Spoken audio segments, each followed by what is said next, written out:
Alright, we are live and we are ready for some more Great Ace Attorney, and this is it. We are headed into the final case of the Great Ace Attorney Chronicles, the Resolve of Ryunosuke Naruhodo. Let's start.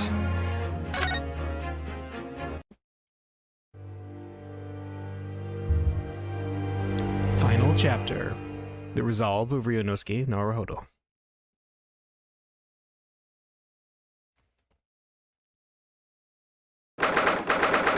November, 9:14 a.m., the Old Bailey, defendant's antechamber.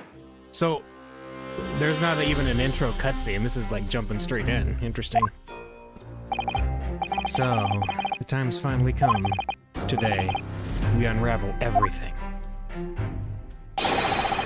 I'll be counting on your support more than ever today, Miss Sato.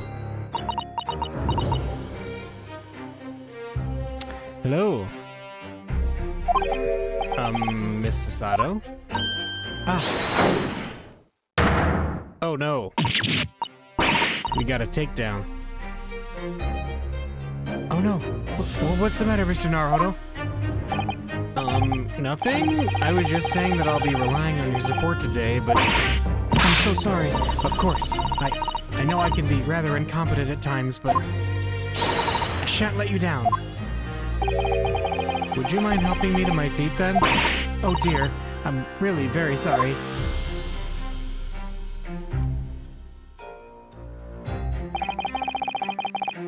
Susato-san isn't her usual self at all. But that's hardly surprising, I suppose. She's just found out that her father is the partner of a world-famous detective. Not to mention... good morning, sir.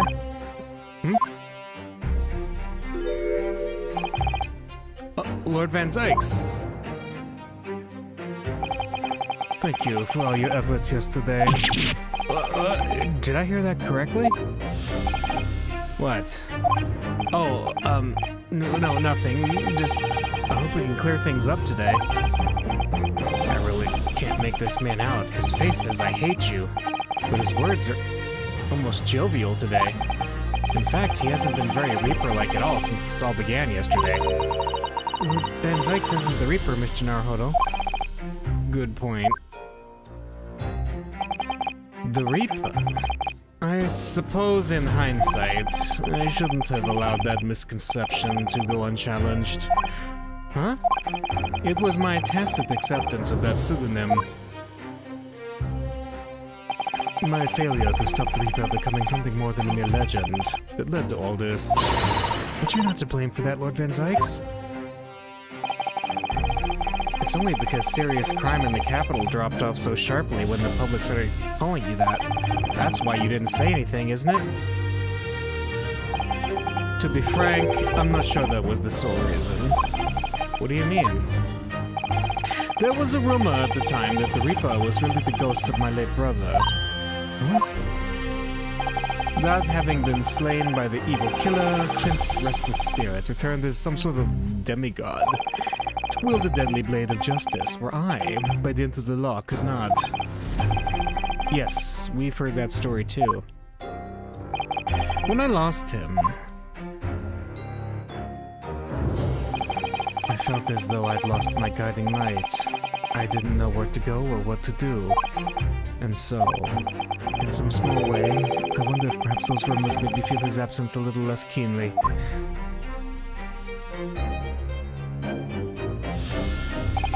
Even if I knew it was just an illusion, so just some nonsense conjured up by an over-imaginative public. He was obviously extremely important to you, Lord Clint Van Zykes. Well, what's important now is uncovering the truth. That's all that matters. I know that you didn't take anyone's life. And I intend to prove that beyond a shadow of a doubt in court today. I never thought I'd say this, but I can see it in your eyes. That burning desire to cut through all the lies and deception. I can't deny it any longer. You are a lawyer of absolute integrity. Thank you. Now tell me, Why do I detect the scent of expensive tea leaves in the air? Oh, Iris, when did you get here? Oh! The Reaper made him feel like his brother was still alive? Yeah, because the Reaper, I guess, was... People thought it might be his brother for a while. I brought you one of my special blends. Hurley loves it. He says it helps him to clear his head. I thank you. Oh, that's surely the first and last time I'll ever see a sight like this. You seem different today, Iris. Oh? Sort of subdued, I suppose? I am not. What happened yesterday is obviously still playing on her mind a lot. She's clearly very troubled about having stolen that autopsy report from Dr. Syed's laboratory. Alright then, good luck to you both. I have to make a move now. Oh, you're not staying? I thought you'd want to watch today's proceedings. Well, I'd like to cheer you on, obviously. But I've got lots to get ready. Do we still have the same court record? We sure do. Okay. Get ready? For what? Oh, yes. Would you take this? Isn't that one of the little felt dolls that is usually dangling from your knapsack? Yes, it's a lucky charm. A little Hurley that I made once. A Hurley? It looks more like a Hairley to me. Ho ho ho, that's funny. It is, if for some reason you completely run out of options in the trial today, then just pull this little Hurley's ears as hard as you possibly can. What? Pull his ears? That's right. It's a way to bring good luck. I think you might need it. She reminds me of a little gnome. She kind of does look like a World of Warcraft gnome. A little doll of Mr. Sholmes in hair form. I've been told to tug its ears if I run out of options in the trial today. What is that going to do? This inventor of the smoke grenade gun. You think what we need is luck? I just sneaked a peek inside the courtroom, and it seemed very different to normal. Yes, it would seem that a certain someone has decided to pull out all the stops. What does that mean? What about Mr. Sholmes, Iris? I don't know. He was out all night and he hadn't come home by the time I left this morning. Oh, I see. Was Professor Mikitoba out all night too, do you think, Mr. Sato? Yes, it would seem so. I telegrammed the hotel this morning. And apparently they didn't come back to their rooms last night at all. They? Father and Judge Jigoku, I mean. Judge Jigoku too? That's right. Nobody appears to have seen either of them since yesterday. Counsel for the defense and the defendant. Court is about to be in session. Please make your way inside the courtroom at once. Good luck then, Runo. Good luck, Susie. Yes, thanks, Iris. And you, Mr. Reaper. I hope it goes well. Once again, I thank you for the delicious tea. It was very soothing. Oh, I'm so glad. We must go inside now, Lord Van Zykes.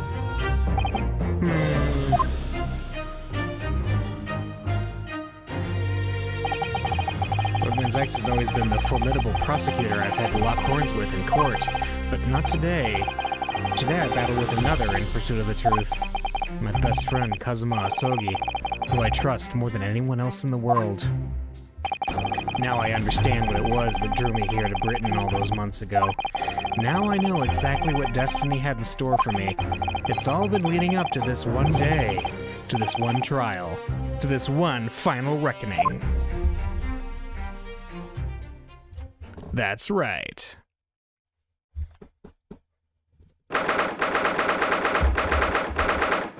3rd November, 9:30 a.m., the Old Bailey courtroom.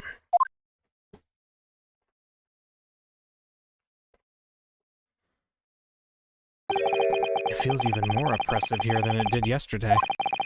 There are cold stares piercing me like knives from all sides today. Ah, Mr. Naruhodo, look! Lord Strongheart? So he's presiding over this. I thought that was gonna happen. Kazuma must have known beforehand. The ramifications of this trial now extend far beyond the murder of one Scotland Yard inspector. In fact, events have come to light that threaten to rock the very foundation of our country's legal system. The escape of a condemned criminal on the night of his execution, the subsequent unlawful shooting of the man, and the revelation that prison staff must have been complicit in the jailbreak. Britain is currently hosting influential members of the judiciary from countries all around the world. It is imperative that we uncover the truth in these proceedings to avoid international embarrassment. By royal decree, this will continue to be a closed trial, and one over which I, Male Strongheart, exercise total and unequivocal authority. Oh.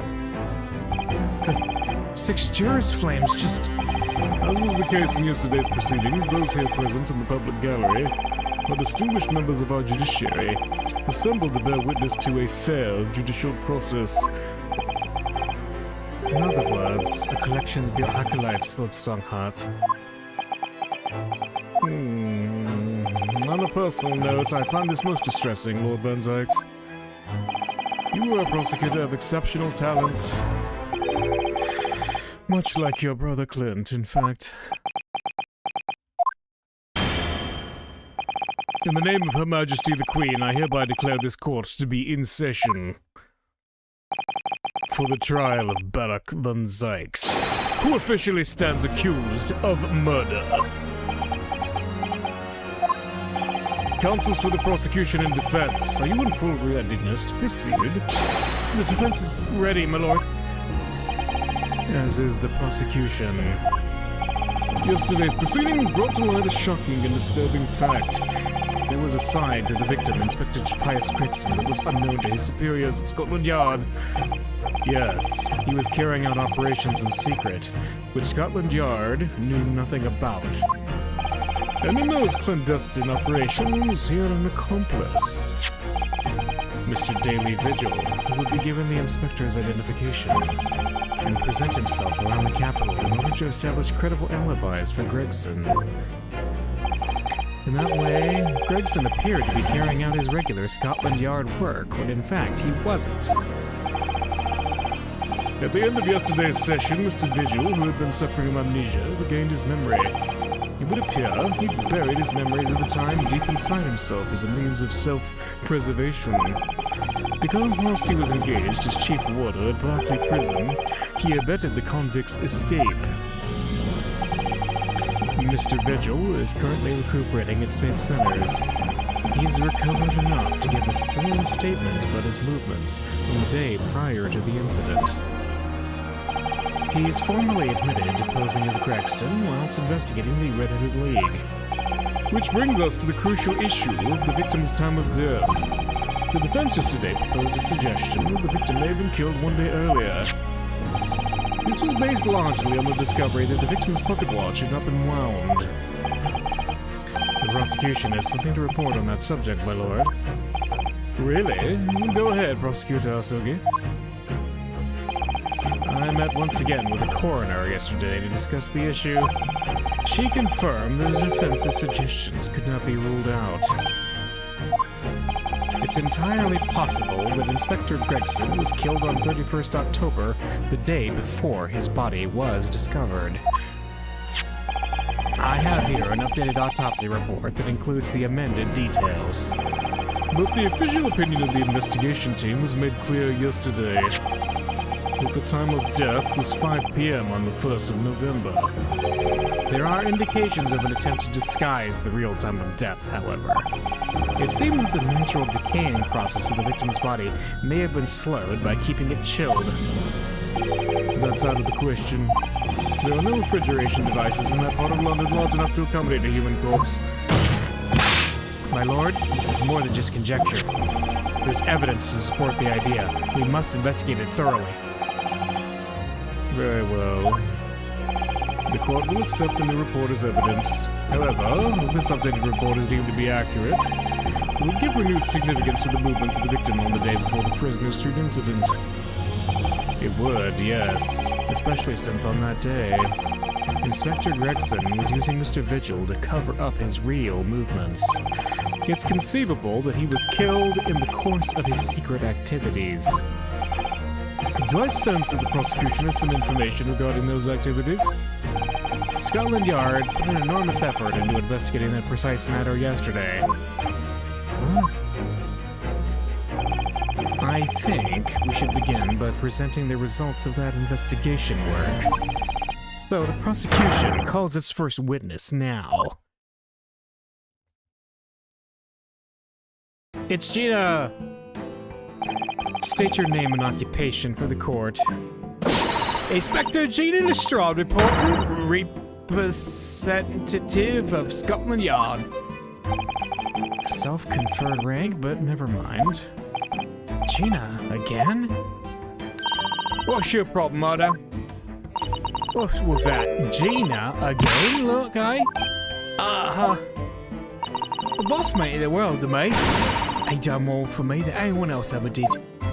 Oh, Inspector Gregson, you mean? He got me out of the back slums of the East End and took me under his wing. He taught me that life can have a purpose. So that's why I'm the best person to be standing here speaking for him. Oh, Gina. Right. All out of the goodness of Gregson's heart, not at all that he had his arm twisted by Mr. Sholmes, no. What's relevant to these proceedings is that the outcome of Scotland Yard's investigation yesterday has revealed that the victim was carrying out some assignment the police knew nothing about. Very troubling. That face. What Strongheart knew. So, Inspector Lestrade, let's hear exactly what it says in that report. Come in right up, sir.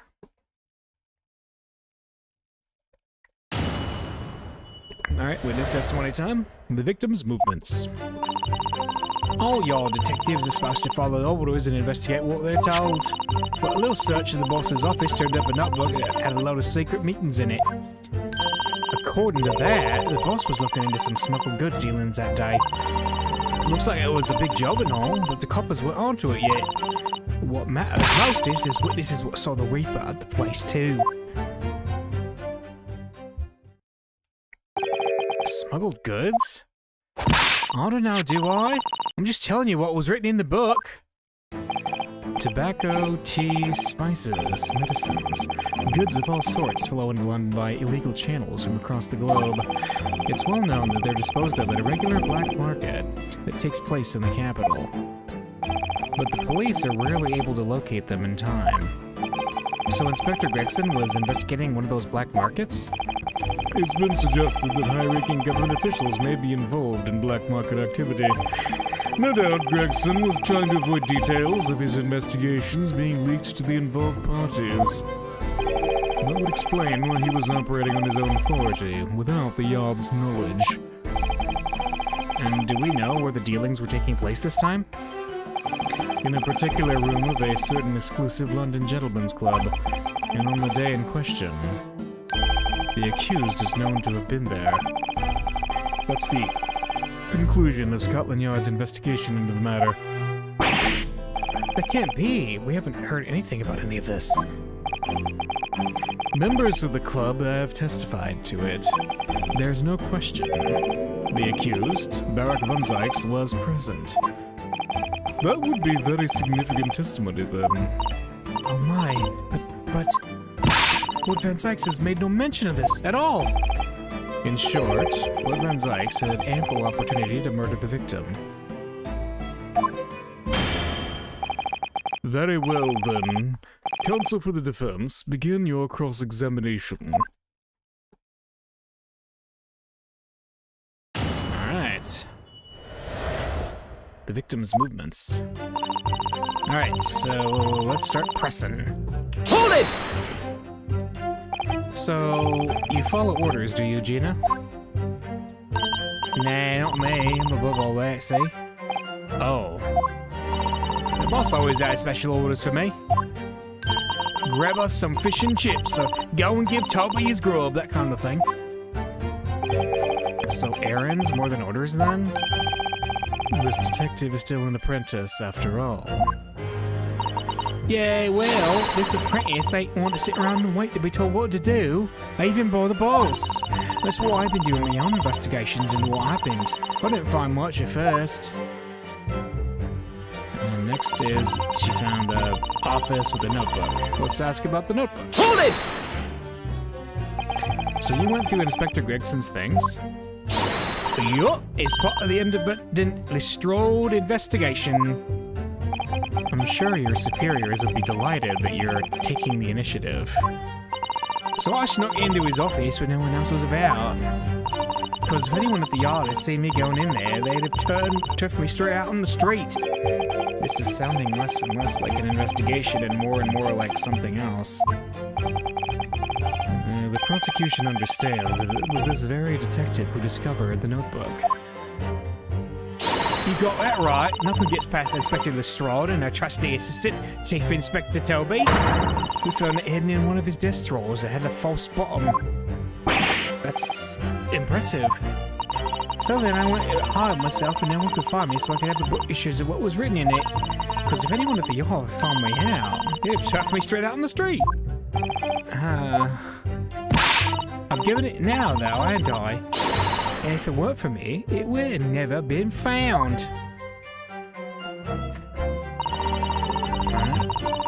Smuggled goods. Okay, let's ask about that.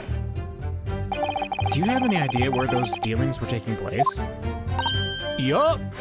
It was all there in the boss's notes. Let's see if I can remember. As I already said, the illegal dealings were due to take place at a gentleman's club. Yes, I remember, but I was hoping to find out the name of the club. That won't be necessary. What? It's conceivable that the club might be used again by the smugglers in future. Therefore, the prosecution has been asked not to reveal the name in these proceedings. I don't know what all the fuss is about. It's right here. All I've got to do is read it out. And I could too. I've got this reading game buttoned up now. Can I show you what I can do? Go on, what's the arm? The judge hasn't signaled his objection yet. I could try to find out. What should I do? Would that matter? I mean, Strongheart hasn't intervened yet. Yeah, let's insist. Let's insist, why not? Actually, you know what?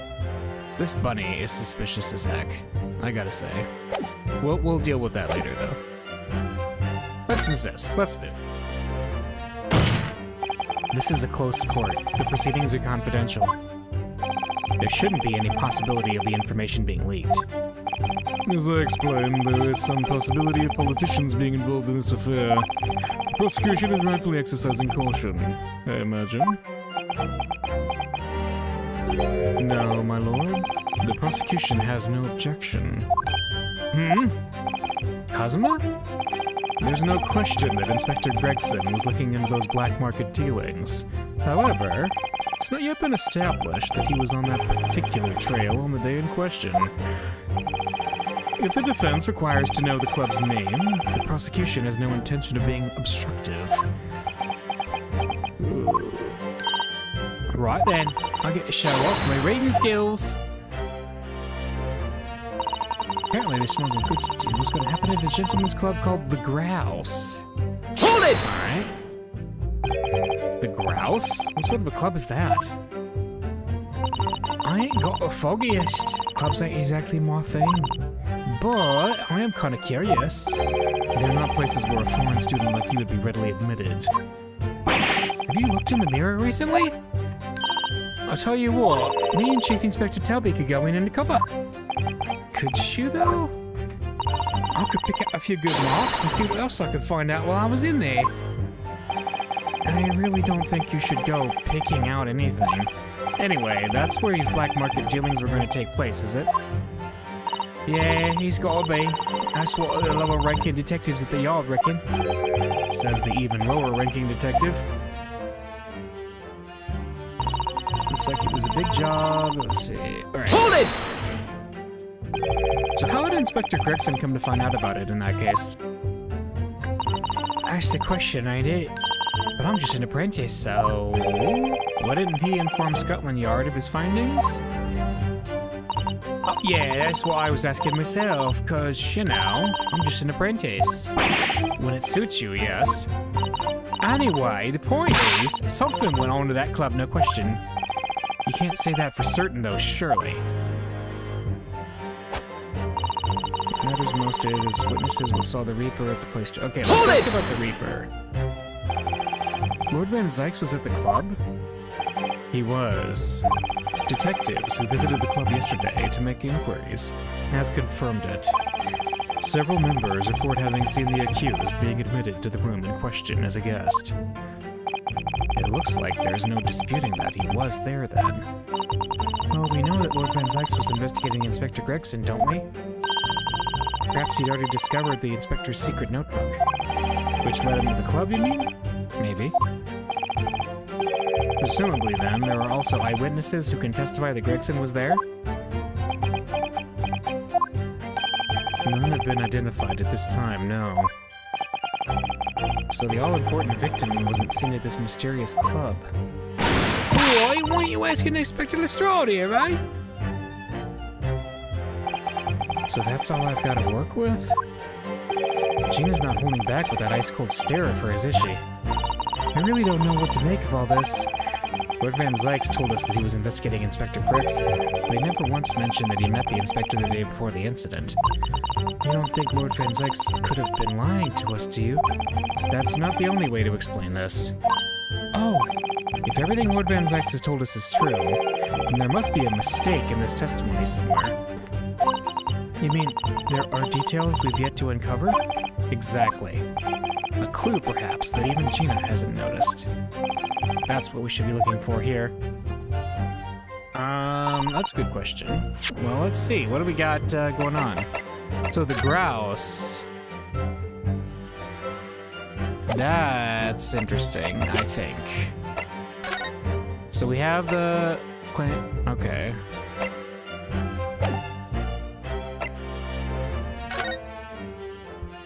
Alright, that's Gregson's...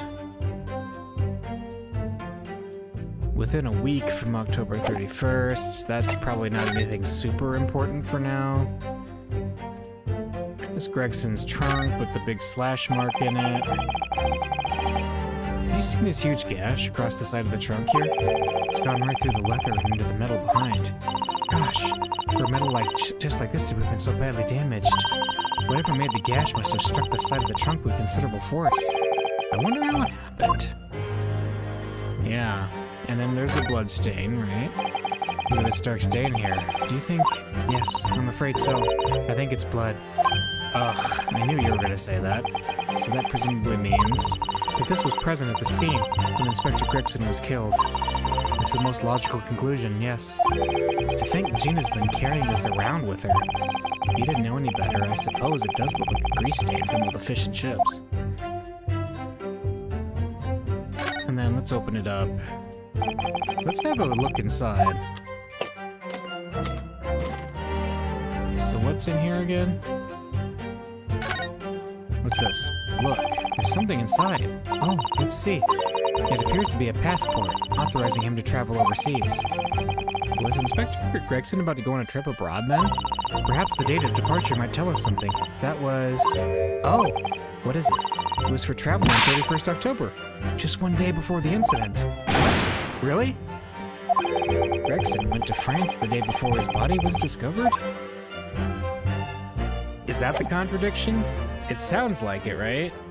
Because, like, why would he be, you know, going there? Huh.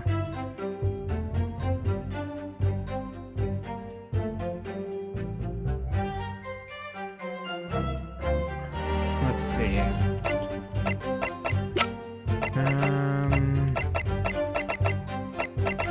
What else we have?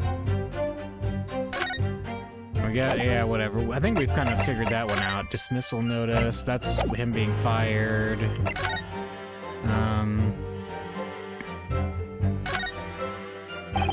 Professor Mikotoba has wonderful handwriting, doesn't he? This dark-suited young man is not in the least bit untrustworthy. Is it just me, or does that make me sound extremely untrustworthy? I do wish he'd at least called you a nice young man. I'm really not sure that would help. And what's the other side say? Oh, it looks like this is some sort of steamship ticket. The SS Grouse. Wait, the Grouse? First class cabin 1. Yokohama departure 11th September. London arrival 1st of November. Ah, that's the boat that Professor Mikotoba and Judge Chikoku come on from Japan, isn't it?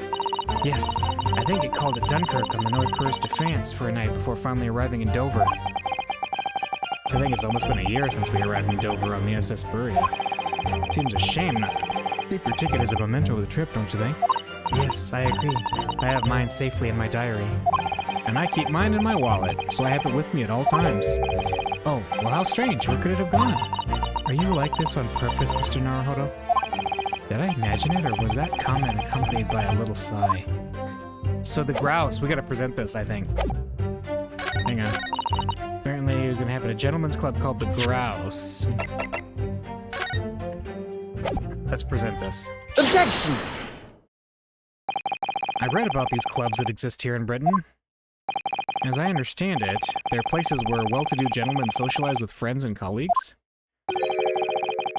Don't imagine for a second that a foreign student like you would be admitted. Seriously, is your mirror cracked or something? Do we know for sure that the contraband dealings were definitely happening at a club called the Grouse? The police are currently looking for evidence, but haven't found anything definitive yet. And I'm sorry to say that they probably won't. What do you mean by that? I mean that the place Inspector Gregson was secretly going to visit on 31st of October may not have been a gentleman's club at all.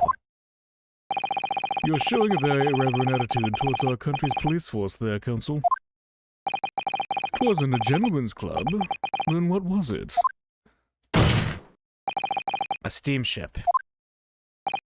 You think it's a ship? I have the evidence to prove it. Here! Let me see that. This dark-suited young man is not in the least bit untrustworthy. No, the other side, my lord. Be more specific next time. This would appear to be a ticket for passage upon a steamship, yes. The SS Grouse. Objection! So there's a steamship named the Grouse. It happens to share a name with the club. But I'm afraid to say, there's a flaw in your logic there. How? Look at the ticket. What is the date of arrival in port? The ship arrived at the port of Dover on 1st of November. Ah. The day on which the sound like a gunshot was heard on Fresno Street. In other words, on the day in question here, 31st October, when the victim was on his clandestine mission. That ship hadn't yet docked on British shores. Well, that would certainly make an undercover investigation somewhat challenging. Objection!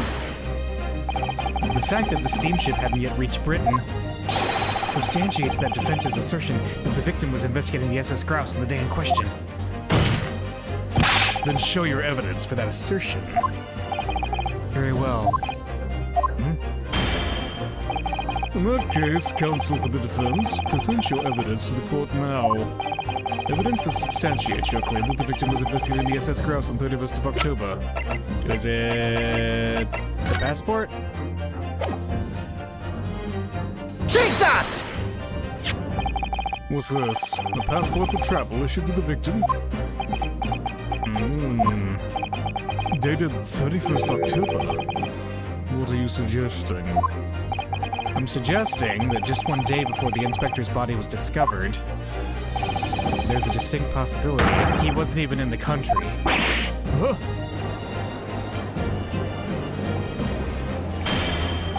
Order!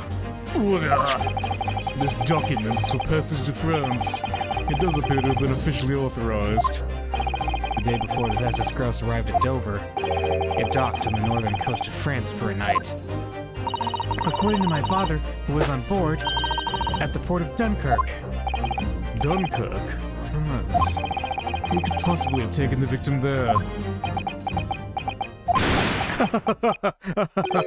I'm impressed, Ryunosuke Naruhodo. I certainly didn't expect you to get your hands on that passport. What? You mean you knew about this? The prosecution strategy for this trial has been laid down by the Crown Prosecution Office. On the day before the incident, the victim was investigating contraband dealings at a London club. That's the outcome of Scotland Yard's investigations, and the line the prosecution has been asked to follow. But personally, I don't agree. I think the prosecutor's office is trying to hide something. What? And now that you've expertly disproven their assertion, I intend to reveal what I believe that something to be. What are you playing at, Prosecutor Asogi? The courtroom is a forum for the truth, my lord. Which is why it's my duty to present all the facts, without exception. Let me guess. This was your intention from the outset, wasn't it? The reason Inspector Gregson secretly made his way to the steamship docked in France the day in question was to carry out a mission for the Reaper. The Reaper?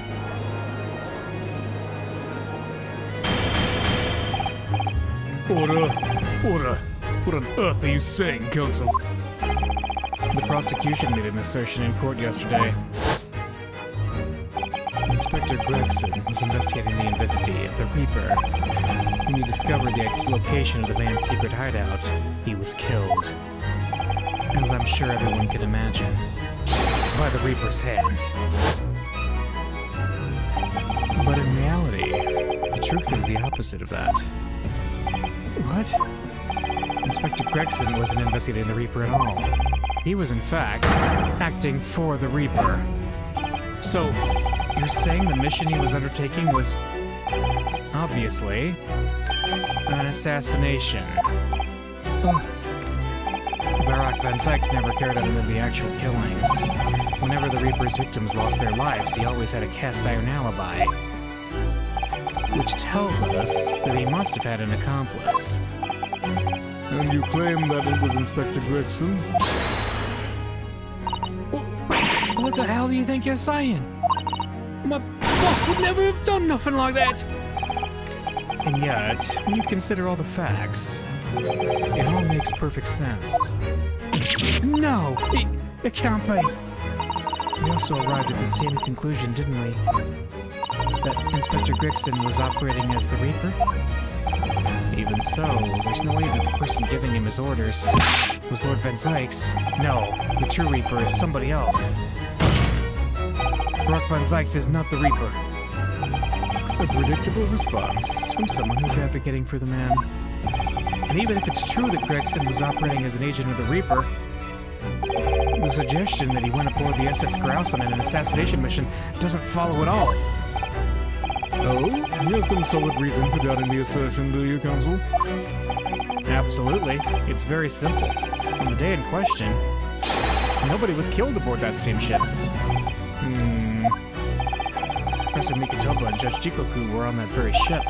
If someone had been assassinated, I'm certain we would have heard about it. What's so funny? You're right, of course. No suspicious deaths were reported on board the ship. But I think perhaps you've missed the point. That's precisely why Inspector Gregson himself lost his life. What? Gregson did board the SS Grouse that night with the intention of dispatching his mark. But his mission ended in failure. Failure? It seems that the defense hasn't yet grasped a very important detail here. What are you talking about? What detail? Inspector Gino Lestrade? What? The victim's notebook that you read an excerpt from earlier, that doesn't contain details of secret investigations at all. It described 10 years of assassination plots to be carried out by the Reaper of the Bailey. You're lying! Even if all them blotches what got away had it coming, the boss weren't the Reaper. Oh, Gina. There's no question that Tobias Gregson was heavily involved in the Reaper's activities. You may just be an apprentice, but if you spend any time at Scotland Yard, you must have heard rumors. I ain't heard nothing. I don't believe a word of it. And then testify again, as a representative of Scotland Yard. Consider it your chance to defend your boss. I'll tell... I concur. The witness will give a new formal testimony. Miss Lestrade, you will tell the court everything you know about Inspector Gregson's secret notebook.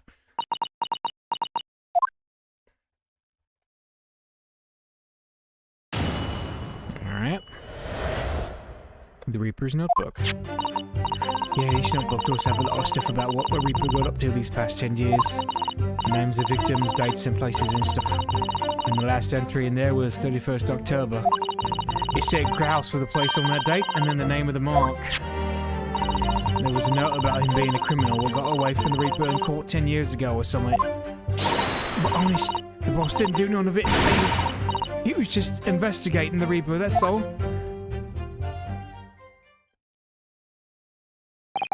Keep personal opinions out of your testimony, witness. We require only established fact here. This must be so hard for her. You can't deny it now, surely. Ryunosuke Naruhodo. What can I deny? The notebook contained the name of the final mark and the location where the assassination would take place. That information that the victim could only have known if he was working with the Reaper. So, who was to be this final mark? Go ahead, Inspector Lestrade. Read the name for the court. The name that's written alongside the entry that mentions the grouse on 31st October. How do you read this then? Reading's still not her strong suit. This ain't the problem, alright, Odo? It's a funny name, it ain't English, it's hard to read. So it's someone from overseas? Let me have a bash at it. Seishiro? Is it? Yeah, Seishiro. Jigoku. Maybe? What? It can't be. Seishiro Jigoku? But that's Judge Jigoku. Seishiro Jigoku? Certainly not an English name, you're right. Objection! But that can't be right. I know Judge Jigoku, and I saw him the day before yesterday, here in London. So I know for a fact that the man hasn't been assassinated. As I said, the Reaper failed. Oh. Gregson missed his chance to kill his mark and return to British shores. But the Reaper wouldn't tolerate the mistake, so he killed the inspector. Personally. The Reaper, of course, being the accused, Barak von Zykes. It's an undeniably logical argument. Kazuma, you planned for the trial to go this way all along, didn't you? Hold it!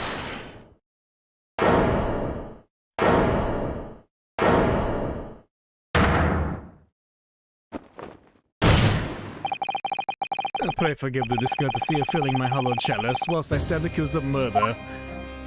Lord Van Zykes. The accused has no right to speak uninvited in court. You will return to the dock. I say nothing of whether or not I'm the Reaper. That's the task of this court to decide. But there is one thing I can say unequivocally. That girl is no detective. No, that's right, I ain't. I'm an inspector. Repeating rumors heard around the yard.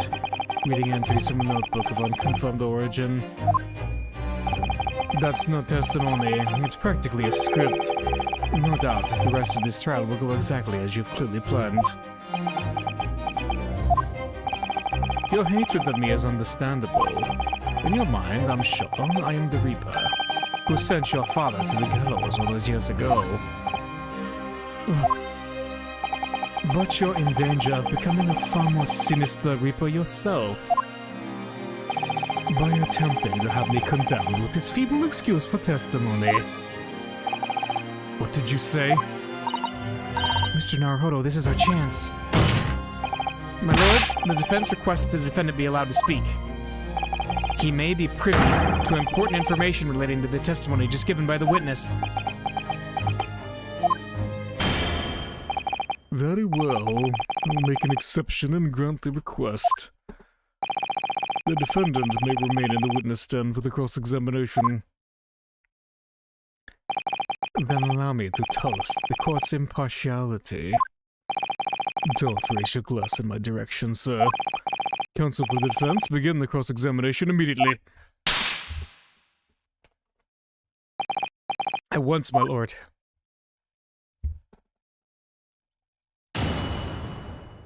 Okay. The Reaper's notebook. So... are we gonna, like...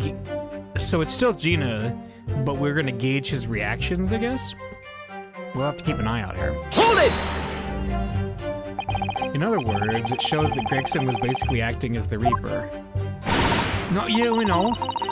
That ain't the only explanation, is it? It could have been investigating the Reaper in secret, and the notebook said what he found out.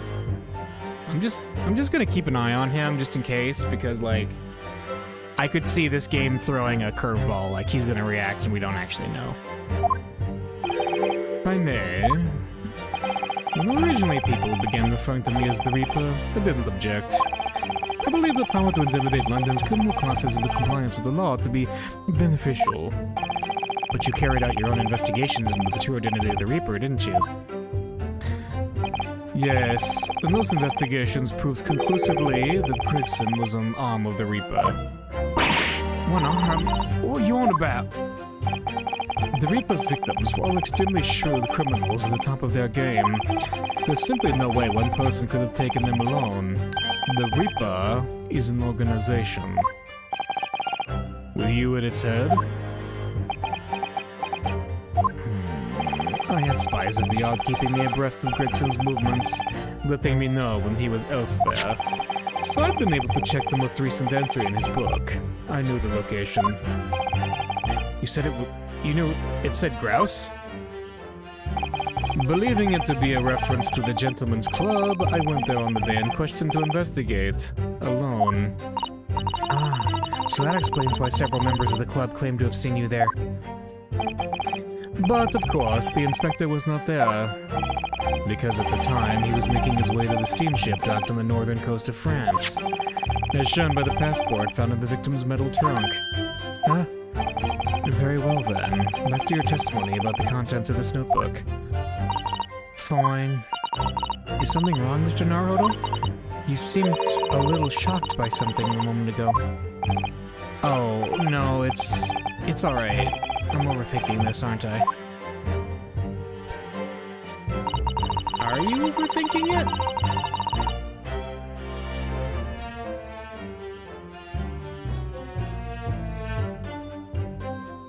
Well, let's go. Names of victims, dates and places and stuff. Alright, let's Hold it! Names of victims, dates, places and stuff? What in particular? Well, besides the victim's names, this other name kept cropping up. What other name was that? It's the one I told you yesterday, the same name written over and over again. You mean... Asa Shin? Yeah, that's the one. She's a friend of yours or something, isn't she? Were you even listening yesterday? Asa Shin, the assassin.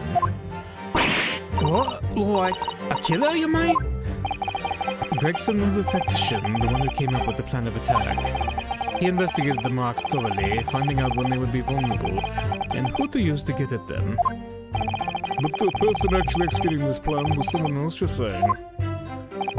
If that's true, then the Reaper does indeed start to sound like an organized group of vigilantes. Ah, then perhaps what it said on the passport document? Permission for the applicant and one additional person to travel?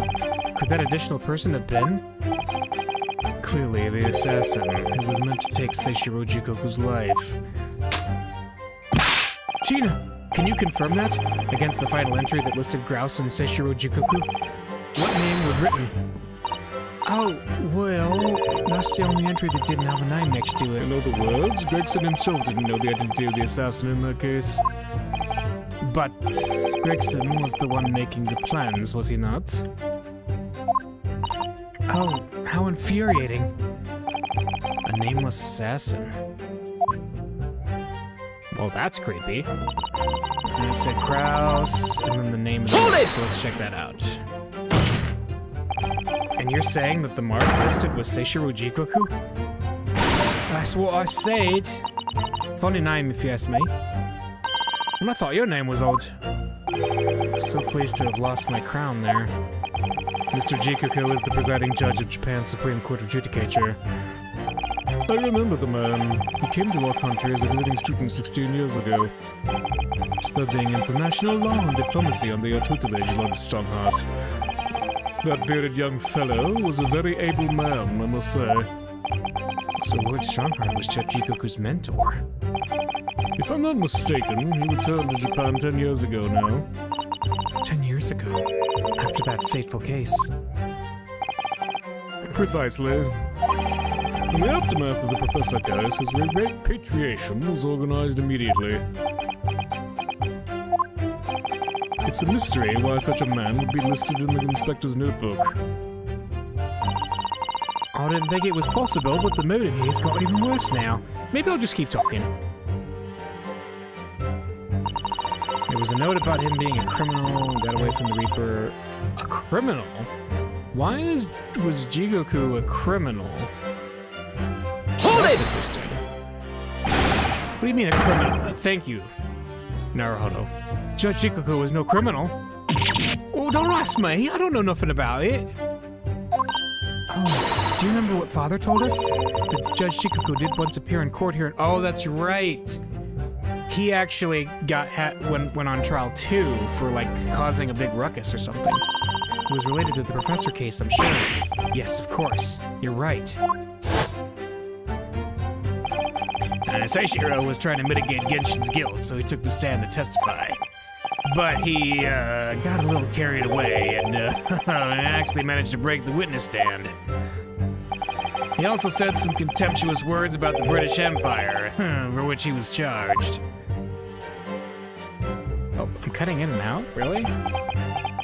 That's weird. I don't know why. It's saying my recording is fine. I don't get that. I'll, Sure. Alright. Alright, I, reconfigured my mic a bit. It was a pitiful situation, yes. I'd forgotten all about it. But I prosecuted that trial too, as it happens. You did? It was considered to be an adjunct to professor proceedings, you see. But he was acquitted after being told to make reparation for the damage caused to the stand. And there you have it. Have what? Surely the accused hasn't forgotten his own rule?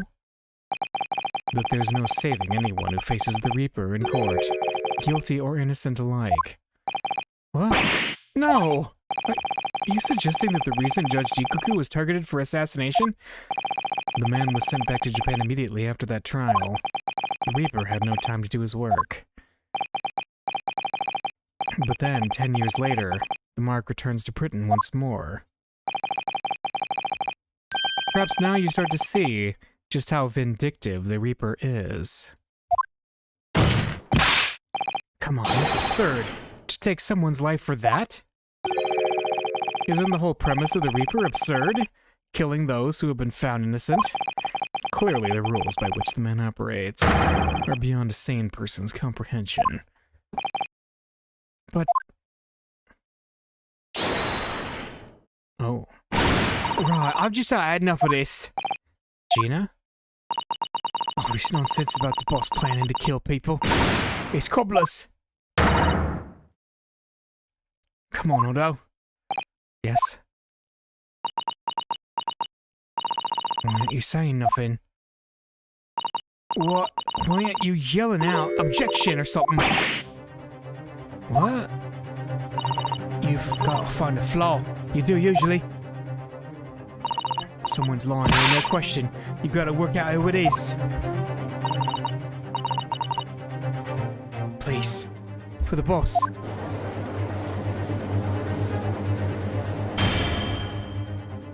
Oh, okay. So it was an audio issue from the phone there? Okay. That outburst was an insult to the court and to your own testimony. I might have known that a common pickpocket from the back slums couldn't make a detective. When this trial is over, you will forward your warrant card, Mr. Lestrade. Is that clear? I've had it with the lot of you. It's as low as every bleeding place you look in the world, isn't it? Well, I've had enough. Gina? So have I. After that little speech of Gina's, I've made up my mind. To do what, Mr. Naruhodo? There was one point in this cross-examination when something that was said just didn't sit right with me. One statement that seemed odd. Oh, do you mean? I'm not going to let Gina's plea for help fall on deaf ears. Although I hope you gotta find a flaw somewhere. Hold it! I want to thank you, Gina. You helped me find my resolve. Hey? What do you mean? Amongst everything we've heard during this cross-examination, there's one thing that defies explanation. One inconsistency. What? An inconsistency? Leonardo? I don't quite know what it means yet, but... yes, there's an inconsistency in something that was said by... it was Kazuma, right? Take that! By you, Kazuma Asogi. Me? Is this some attempt at filibustering, Counsel? Prosecutor Asogi has given no testimony. What are you suggesting I said that was inconsistent? You know some stuff that you shouldn't have. You let something slip you shouldn't have. When I present the relevant piece of evidence, I imagine you realize what you've done.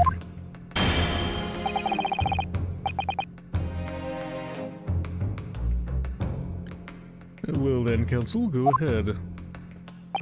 What evidence reveals this alleged inconsistency in something Prosecutor Asogi has said?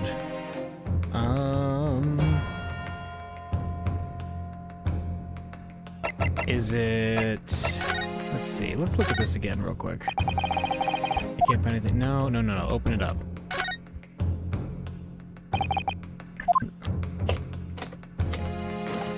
Okay. Let's look at this. Do you see that? There's something stuck in the side of the trunk there. It's glinting. It looks like a fragment of metal of some sort, but it's wedged in so tightly, I can't remove it. Well, don't cut yourself. You better leave it, I think. Is it the piece of metal? Take that! This is a trunk that belonged to Inspector Gregson. Metal construction, is it? It's certainly very heavy. What's this? A blood stain. A relatively fresh one, too.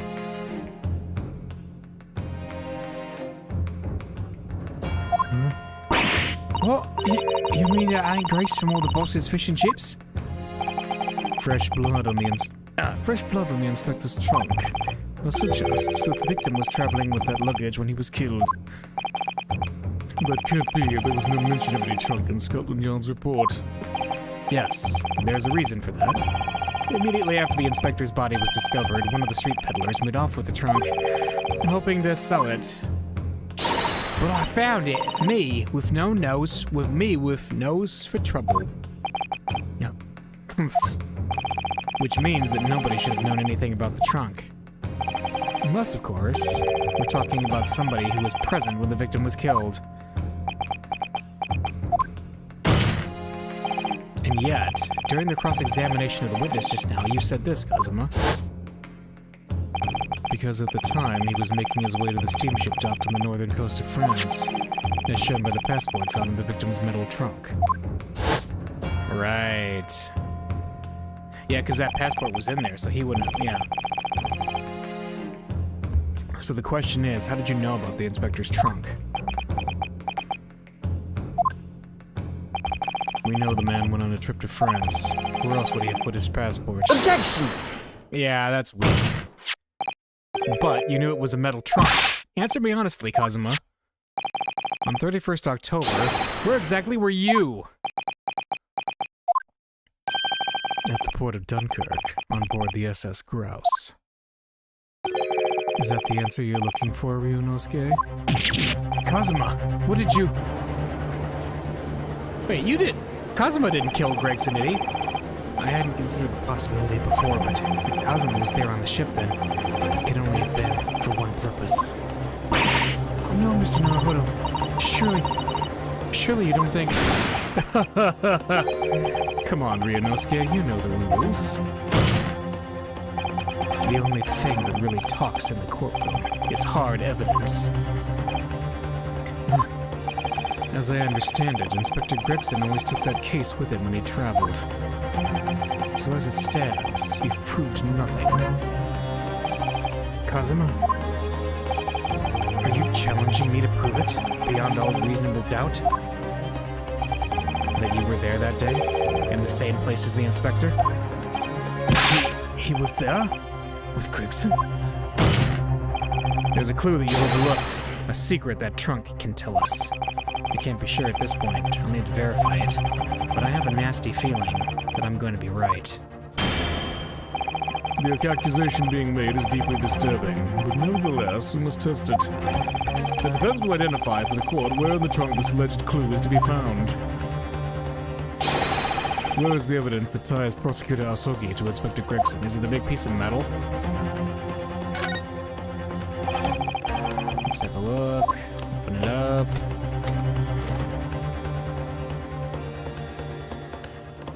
Got it! There's a small piece of metal lodged in the wall of the trunk here, like the tip of a blade. A blade? Kazuma, slung around your waist as ever today, is the esteemed blade Karuma.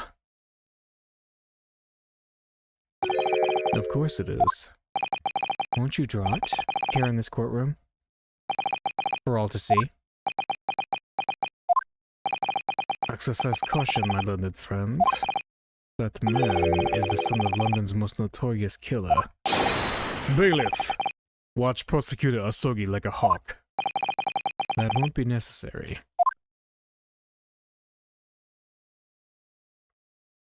Oh, the tip's gone.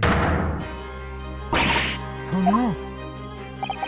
The tip is broken. What? The fragment of metal from the trunk fits together with the end of the sword. The question of who was there with Inspector Gregson will be answered.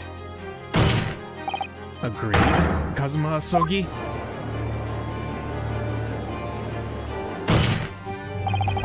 Expertly done, Ryunosuke. That's a point to you, and well deserved. Do you mean to tell the court, Prosecutor Asogi? Yes, on 31st of October I accompanied Inspector Gregson to Dunkirk in order to carry out a mission. So the additional person authorized to travel was me. And the mission was? The assassination of the Mark. What? What the heck? You mean, you're the killer whose name was omitted from this notebook? You were following the Reaper's orders to dispatch Judge Jikoku? Let me make one thing perfectly clear. I have killed no one. Explain. I accepted the assassination, Yes. and I accompanied Gregson to Dunkirk, but I never had any intention of carrying out the plan. You were never going to do it? I can believe Kazuma-sama, I'm sure. After all, Judge Shikoku arrived safely in London the following day. On the 31st, I boarded a train from London with Inspector Gregson. We traveled to Dover, from where we crossed the Channel to Dunkirk. Then we boarded the SS Grouse and made for the cabin deck, as indicated in the plan. You went to Judge Jikoku's cabin? Exactly. He wasn't there, though. We decided to wait, but you've already told us you had no intention of going through with it anyway. I didn't come to Great Britain to take anyone's life. I left Gregson and disembarked the ship. I spent that night at a boarding house in the town and returned to England the following morning. A boarding house in Dunkirk? My signature will be in the register book. It will be simple enough to verify. Then, what became of Jigoku? Gregson was no assassin, so the mark was spared. I'm sure it's easy enough to imagine what happened after that. So did what? Gregson returned to England as well, having failed to complete the mission. He met with the Reaper in that room on Fresno Street to report the failure, causing the infuriated mastermind to pull the trigger and end his wretched agent's life. Doubt. That's the real truth behind Inspector Gregson's murder. Objection! But if you did nothing as you claim, how did the tip of your sword come to be lodged in the inspector's trunk? I don't need to answer that. What? The victim was killed by a gunshot. A small fragment of a Japanese blade isn't relevant to the case. And accordingly, I chose to exercise my right to silence on that matter. Be that as it may, the court will sequester the sword as evidence. As you wish, my lord. The great sword Karuma has been entered into the court record. Alright. We must take immediate action now to verify whether Seishiro Jikoku remains unharmed. What? Who remains unharmed? Oh yeah, he has been missing. I agree. That should be our first priority.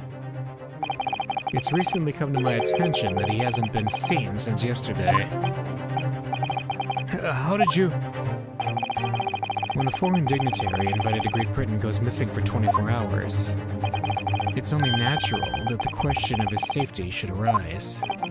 You don't mean to say that you think Judge Jikoku may have been killed? The Reaper has more than one assassin at his disposal, and he has the power and influence to give orders from the inside of a prison cell. Isn't that right, Lord Van Zykes? If I were truly the Reaper, I'd be able to tell you.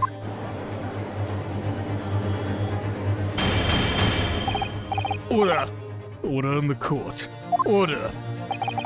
We will take an emergency recess for 30 minutes. Now? Guests of the symposium have been told to maintain regular contact with the organizer's office. If the man can't be located within half an hour, we will have to assume the worst. Oh no, not Judge Shikoku. No one would want to kill a harmless Japanese man who'd only just arrived in the country. Except that is... for the Reaper, wanting to finish off a mark that slipped through the net 10 years ago. I would have to agree.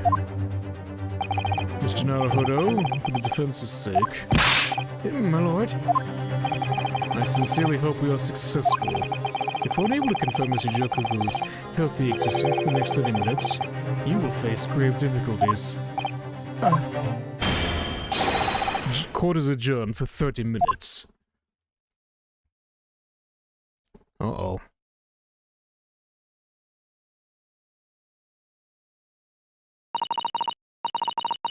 Kazuma-sama, the Reaper's assassin. I feel as though I'm in a nightmare. I can hardly believe it either.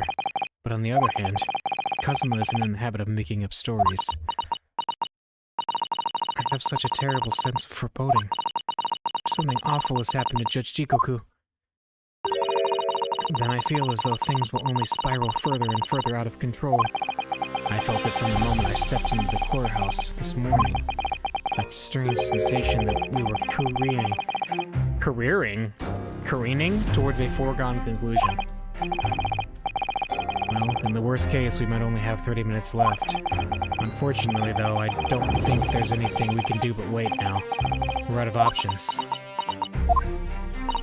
Actually, there may be one last hand we can play. Or rather, one last ear? Of course! The little Mr. Sholmes doll that Iris gave us. A for some reason you completely run out of options in the trial today, then just pull this little Hurley's ears as hard as you possibly can. Yeah, what's gonna happen? Perhaps now is the time. What should I do? Pull Hurley's ears or not? Actually, I will take a quick moment, and, I will be right back.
Back, and of course we're gonna pull the ears. Why wouldn't we? Here goes then. I'm gonna do it. Good luck, Mr. Naruhodo. No looking back. Heave! Ow! That scream sounded like Mr. Sholmes. Mr. Sholmes? Where are you? Here, my dear fellow, here. It's the felt doll talking. Pull the ears again, Mr. Naruhodo. As hard as you can. Alright then, I'll put all my strength into it. Heave! Ow! Please, my dear fellows, you don't need to pull my ear off. Mr. Sholmes, where are you? Myself and my trusty partner are presently in the first-class cabin area of the SS Grouse. The SS Grouse? She left Dover last night after the final pieces of cargo were loaded. We are currently docked at Dunkirk, but due to be on the way again in half an hour. You've taken a ship to France? Please, even with my athletic prowess, I would struggle to jump the straits to Dover. After we left Baker Street last night, we hurried by cab to the station and by train to the port, in order to board this vessel in time. So, you mean you already worked it out? That the steamship was where everything really took place? Mr. Naruhodo, pray, what is my name? Herlock Sholmes, world-famous Greek detective. Recited to perfection, well done. You're a genius, Mr. Sholmes. That's the only word for it. Ow, ow, ow, ow, ow! Mr. Sato, gently with this genius's ear, please. Oh my, I'm ever so sorry. If I may, Sholmes. Ah, there you are, Mikitoba. You may remember that it was in fact I who made the connection to the SS Grouse at Scotland Yard yesterday when we examined that notebook and I recalled my steamship ticket. But of course it was, my dear fellow. And not once did I controvert that fact. I merely had our court-bound compatriots utter my name. Yes, you did, didn't you? We've just entered a recess. The trial resumes in 30 minutes from now. And if we're unable to present any new leads, then I'm afraid to say... Do not fret, please. It's for precisely that purpose that my partner and I have made this journey. I have no doubt we shall have some welcome news for you within the half hour. Thank you, Mr. Sholmes. That would be wonderful. Until later, then. Yes, you'll be hearing from us if you're not in touch first. Ow, ow, ow, ow! I shouldn't be hearing anything if you keep tugging my ear in that mindless fashion. Whatever was the idea behind making your receiver operated that way in the first place, Sholmes? Why the deuce would I know? It's Iris's invention, not mine.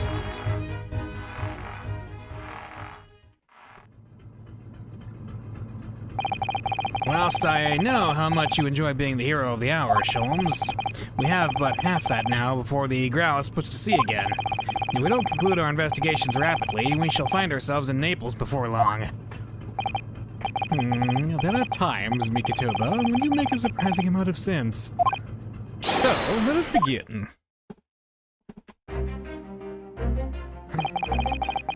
First class cabin number 2. Yes, this is the one. But I don't believe an investigation of the cabin is going to be plain sailing. Wait, is that... Shoot, what was that guy's name? Biff Stroganoff, is that him? That crewman standing in front of the door is an angry-looking fella. Are we playing as Mikitoba right now? Why are you loitering here? Who are you? My dear fellow, do you not recognize a world-famous street detective when you see one? The question really ought to be, who are you? Do not recognize world-traveling great sailor. Oh. Shit. Wait. Why does he have Sholmes written on his arm?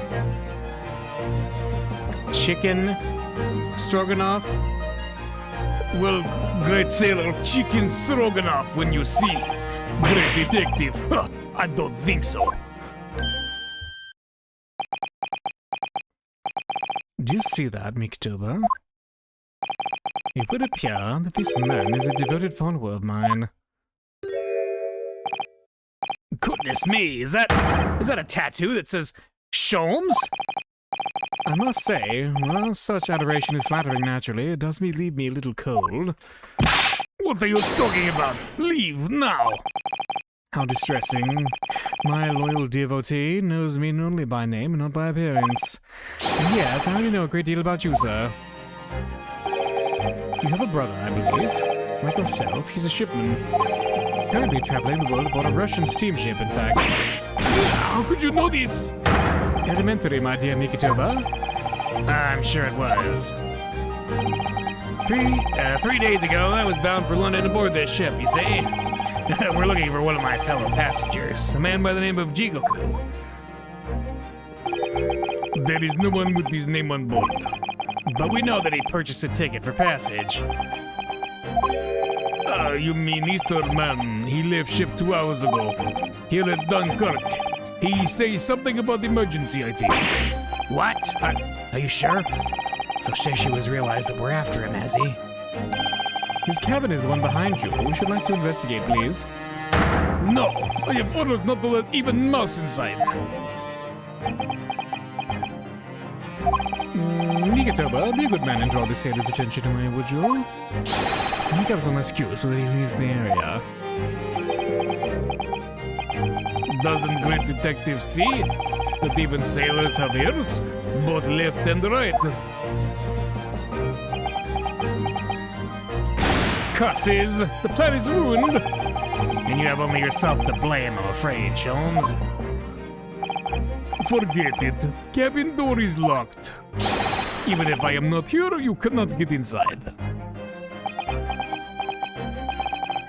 Mikitoba, I'm sure you haven't forgotten my special talent, have you? Opening any lock? Within a mere 5 seconds. So if you'd be so kind as to afford me the requisite time, old friend, in your typically accommodating manner. How could I refuse such a typically unappealing request, old friend? So I need to distract that burly sailor for 5 seconds, do I? Good man. So, the game is afoot. Oh my gosh, we are playing as Mikitoba. That's kind of cool. There's an alarm. This would appear to be an alarm bell. All hell would break loose if that thing were to ring. The whole crew would know about it. Let's look around for a second. No, I think not. That would never work, surely. I need to concoct another distraction.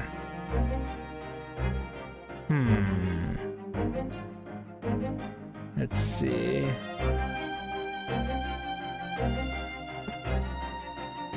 What else do we have? A mousetrap. This must be a mousetrap, I think. Perhaps I could distract the crewman's attention with this somehow. Let's keep looking. No, I think not. That would never work, surely. I need to concoct another distraction. What else is it? What's this? Ah, the switch for the electrical lights. Perhaps if I were to turn off the lights, the crewmen wouldn't be able to see what we were doing. Let's keep looking. No, let's keep looking. What's this? That's the way back to the deck, but we certainly can't give up on this now. That's a speaking tube for members of the crew to communicate with one another around the ship. If I could just persuade our stocky sailor friend that he needed to use it, Sholmes could unlock the door whilst he was distracted. The question is, how? Oh, the alarm. I think the alarm makes the most sense. Honestly. What's this? That's another first-class cabin, and yet its door is completely unguarded. Empty as well. I had a quick look inside earlier. Well, I confess, I didn't investigate the wardrobe. There may very well be a young Japanese fellow inside, perspiring merrily. If you're referring to Naruhodo, you know very well that he's currently perspiring merrily in court. Does it not strike you, though, Mikitoba, why the man stands guardedly in front of this cabin, and both are apparently vacant? Of course. Alright, we're gonna pull the alarm bell. Let's do it. Set it off. Here goes then. Pardon me in advance. Ding-a-ling-a-ling-a-ling-a-ling. What are you doing? If we were at sea, that would be very bad problem. What's going on down there? Seaman Stroganoff, report at once. Sorry, sir, nothing to report. It was just a stupid trick. No, not by me, by world famous. No, as I told you. Now, Sholmes, now! Done. Not even 5 seconds, eh? Oh, sorry. Not even 5 seconds, eh? Well, don't stand there gawping at my brilliant Mikitoba. In we go. Oh, yes. And they warped into the room. 3rd November, SS Grouse, first class cabin, number 2. The house on the floor. Good gracious. It would appear that the occupant of this cabin did indeed disembark rather hurriedly. Those clothes on the floor there, they're Seishiro's without question. Well, it seems we're just a little too late. Yes, by about 2 hours. Still, whilst we're here, we should investigate thoroughly. There may very well be 2 hours worth of clues to find in here. But that burly crewman may return at any moment, Sholmes. Indeed he may. Which makes this all the more thrilling! Alright, let's look. So what's this? Quite the exquisite glass, I must say. See here. Is that something wrong, Sholmes? You suddenly trailed off. Ice, Mikitoba, ice! What opulence the first-class passengers enjoy. Chilled drinks. Pardon? Could it be that this steamship is equipped with an electrically refrigerated cold room, do you think? Well, it is a luxury liner, after all. They have enormous refrigerators for storing all sorts of lavish produce as well as ice. On our voyage from Japan, we enjoyed culinary delights from all over the world. Suddenly, Mikitoba, the sight of you is making my mouth water. I haven't taken on the flavor of the food I ate, you know. Alright, what about this wardrobe? According to the report I was given, Naruhodo was concealing himself in Asogi's wardrobe. Indeed he was, and it was of a similar size to this one. Ah, you must climb inside yourself, my dear fellow. What? Whatever for? It was the sight of my first fateful meeting with Mr. Naruhodo. You'd experience the moment for yourself now, complete with my dramatic rhetoric. Come along now, here we go. It'll only take a moment. Really, Sholmes? Surely you could just tell me what you said. Well, that's a brilliant remark, and open the wardrobe to reveal the stowaway murderer. I think I'll just read about it in the Adventures of Herlock Sholmes. Ooh, what is this? There's a speaking tube here, look, though it's been stoppered with some cloth. So the voices of the crewmen on the bridge aren't an annoyance, I suppose. Or indeed, so that the voices in this cabin aren't heard elsewhere. Ah, could something have happened in here that was for no one else's ears, do you think? Either that, or it could be to prevent snakes from entering. That's really become a favorite case of yours, hasn't it? Somebody moved the weird document up full and put it... Yeah, I think we'll look at that.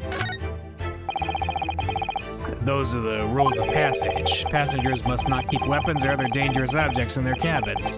Pets are also strictly forbidden. Additionally, there are severe punishments for stowing away in wardrobes and/or travel cases.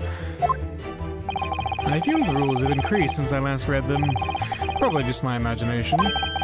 What about the fact that they're not straight on the wall? Doesn't that strike you? You may be right. Probably just your imagination, though. A trifle. And you know what I always say, Mikitoba? There is nothing important about trifles. It's probably just my imagination, but I think that might be slightly off. What about this case here? That's a very sizable trunk indeed. Seishiro is partial to all things large. And a rather clumsy fellow if he failed to notice he'd left behind. Perhaps he left it on purpose. It's lighter than you might think, but still a hindrance to a speedy escape. Pity. It's locked, so we can't look inside.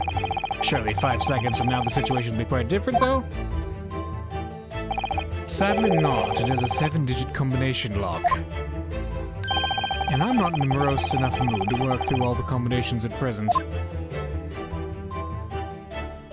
What about his pile of clothes? What else? Is there anything? Oh! It was moved. What about down here? That's a substantial heap of clothes on the floor. An overcoat, shirts, a dressing gown, Momohiki work trousers, a Tanzan robe, a Haramaki waistband. Clearly the clothing of a Japanese man. And clearly Japanese men are unaccustomed to the culture of the wardrobe. It looks to me as if they've been thrown in a heap like that in something of a hurry. Indeed. You could help yourself to a Japanese man's shirt, perhaps. I'm sure you made mention of packing too few. I'd very likely drown in one of Seishiro's shirts. No, I'll just buy the extras I need, I think. And then there's books on the wall. Plenty of reading material to keep passengers occupied on the long sea voyages. I found the mixture of classic literature and easy reading the most satisfactory, I must say. Whoever stuck this bookcase was a hopeless heretic. There's no copy of the Adventures of Sherlock Holmes, my dear fellow. I'm afraid it's just me, but no, you're quite right. Maybe more blasphemous than overlooking the Bible. I shall leave a copy behind. I just happen to have one with me. You're a true missionary of the Church of Great Detectives, aren't you? Perhaps a dead body, it might be. The wall is a slightly different color just here, do you see? Indeed. What have you observed? Arises from when a frame that has been hanging for some time is removed. Perhaps your friend is an art thief.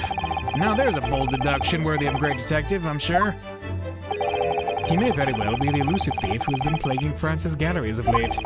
I think perhaps we should focus our attentions elsewhere, Sholmes, don't you? That outline on the wall. I feel as though I might have spotted something of a similar shape and size elsewhere. Like this? Wait. Is there something...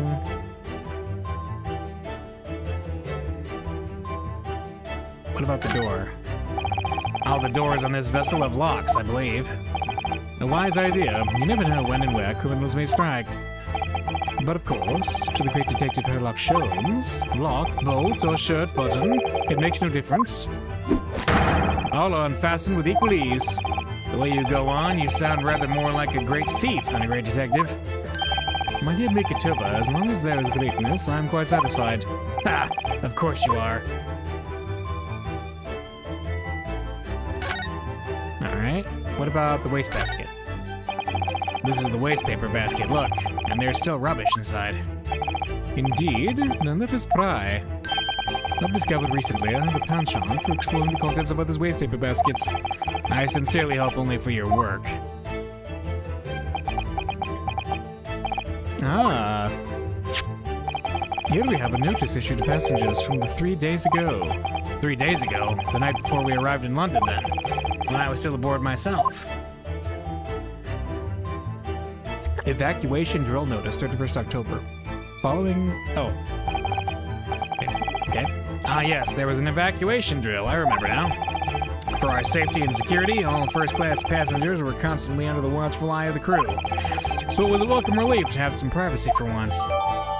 I noticed about a practice evacuation to be carried out by the crew of the SS Grouse the night before the ship arrived in Dover. It was found in Judge Jikoku's cabin. Interesting. Uh-oh. You are still here? Ah, Abel Seaman Stroganoff. Hello again. I was beginning to think you'd never materialize. Hey, you are waiting for me? Of course, I was expecting you to burst in with a hearty Russian profanity far sooner. I was in trouble with Captain because of a trick you played before. Poor innocent chicken. It is all your fault. Ship is leaving port soon. Get off, now! Of course, we shall disembark presently, my dear fellow. But first, there is something that must be done. What are you talking about? Why, naturally. The debunking of your deceit and the bearing of the truth. Kakui! I'm afraid I see through your lies. For one thing, Mr. Jikoku has not yet left this vessel at all. Ah!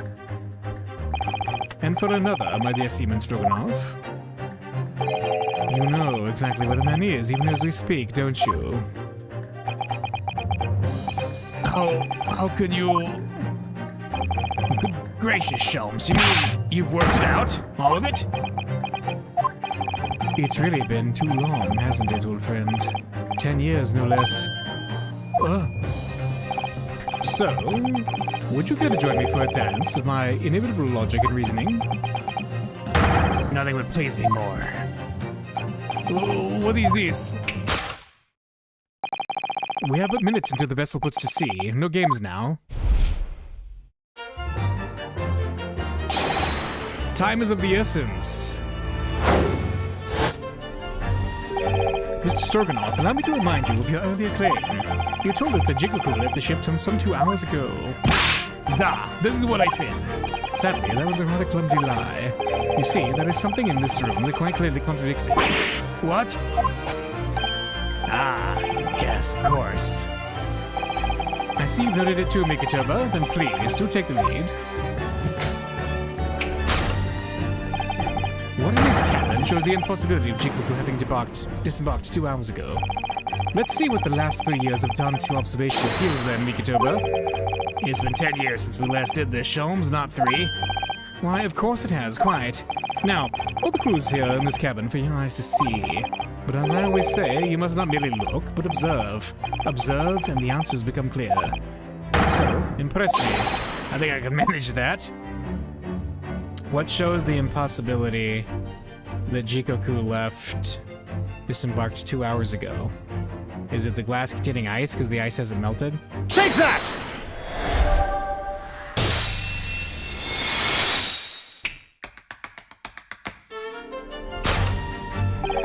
Perhaps you should have cleared away that glass. Curious that the ice shouldn't have melted despite it being abandoned 2 hours ago.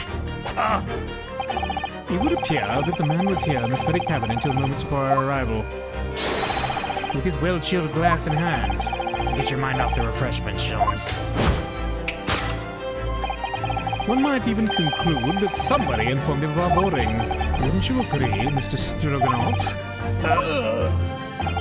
But why would Seishiro run from us?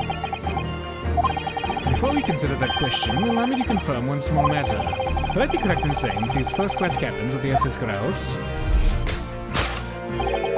are the same ones in which you and Mr. Jikoku were accommodated on your voyage from Japan? Ah, that's right, they are. I was in the cabin next door and Seishiro was, yes, 50 days in this very cabin during our voyage. As I suspected, for you see, there are traces in this cabin of a dark secret that Mr. Jikoku had to hide.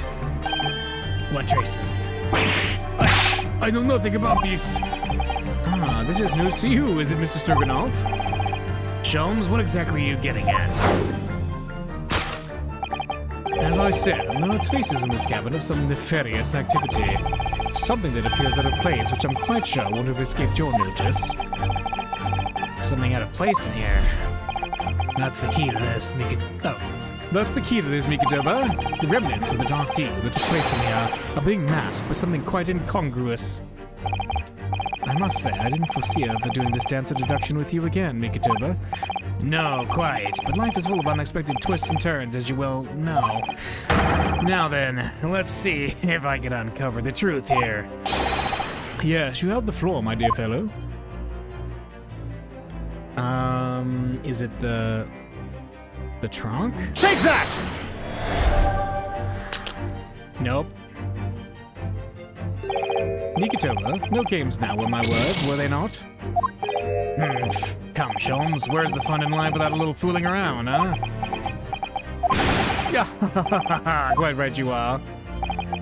That was a close shave, and better rethink that before I'm the fool here.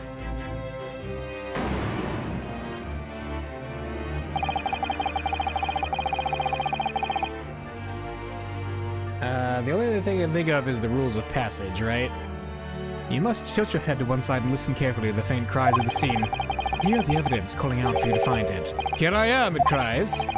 Well, your methods were never conventional, but you know, I'm always willing to give them a try. Dear God, Mikitoba, open your eyes. It was a metaphorical listening that I was suggesting. There we go. Rules of Take that! Aha, that did it. Good.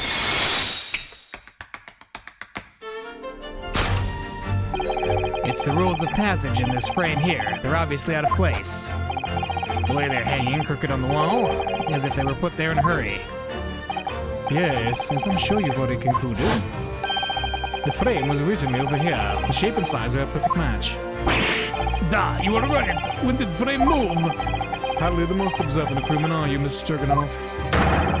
I would think your captain is quite justified in having his reservations about your reliability. Oh dear, that really seemed to touch a nerve. So, Mikitoba, why don't you lift that frame off the wall? Ooh, that looks like a bullet hole. What? Who has been shooting walls? I see. The projectile has been removed. Clearly, the careful occupant of this room has already disposed of it. Now then, Mr. Stroganoff. I have the distinct impression that you're attempting to shield said occupant. I don't know what you're talking about. Why would I try to protect Eastern stranger? Ah, so we're talking about the same man, I see. Good. I'm sure we can get to the bottom of this in no time, aren't you? Because there's some very noteworthy evidence that explains the reason why you're lying for this man. Yes, you've been told to keep up this pretense, as clearly shown by... I really don't know how to approach this one, Sholmes. Ah, my dear Mikitoba, simply keep first principles in mind. Study your subject from every angle, and I'm quite sure that you'll see it. In fact, I'd put a wager on it. So I'm to glare at the fellow from all sides? Well, I can certainly do that. Let's see. Oh, what is that? He has a wad of banknotes. Alright, well, let's look at the rest of it though, because these are usually pretty funny.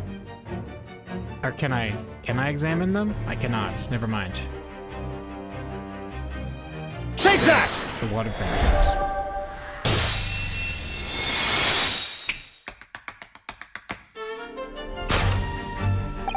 It's almost too obvious for words. Quiet.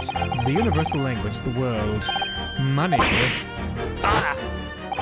And I'd wager that the Eastern fellow in question is Seishiro Jikoku, yes? Oh. So, I presume you realize what this means. There are clear signs that a crime has been committed in this cabin. In the way you're going, sir, you'll find yourself accused of being an accomplice. But...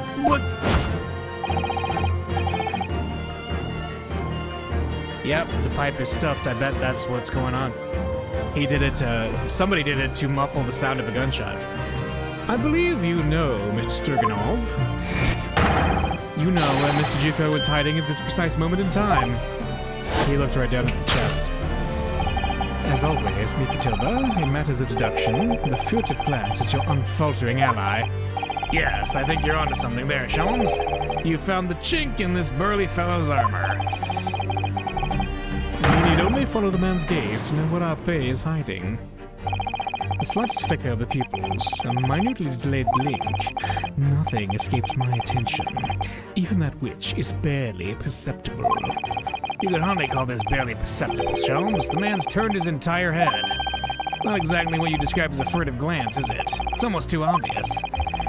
We shall let your tapping toes decide, my dear fellow. Take that! To the trunk.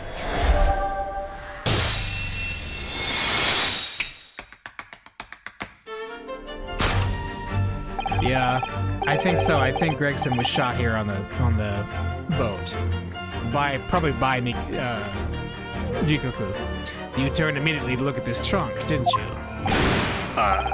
The truth is, Seishiro Jikoku was unable to escape from the ship in time, and is, at this very moment, doing his best to stifle his breath inside the trunk.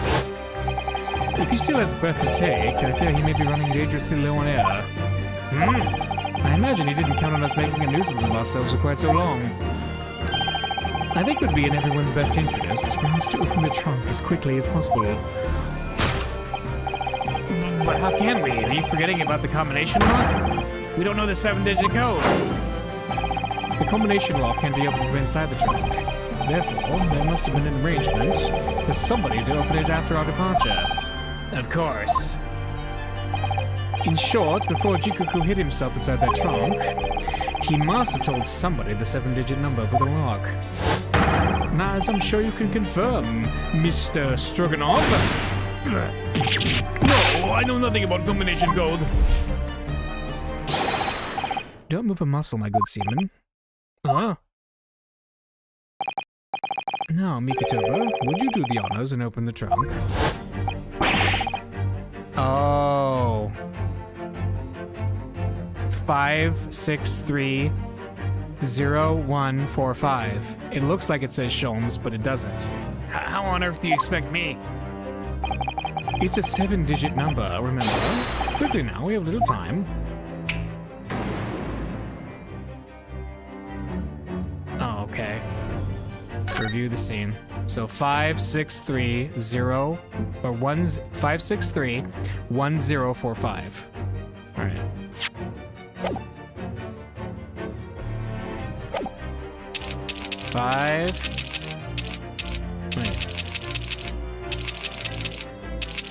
Wait. Is that not right?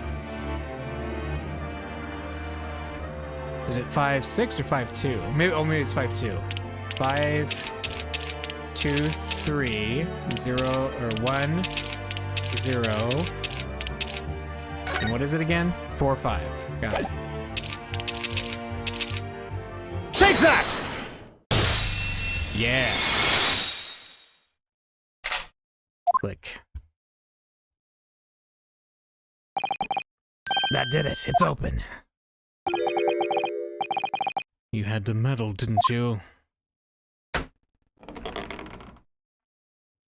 my gosh, how'd he fit in there? Well, Eugen, you found me now. Seishiro.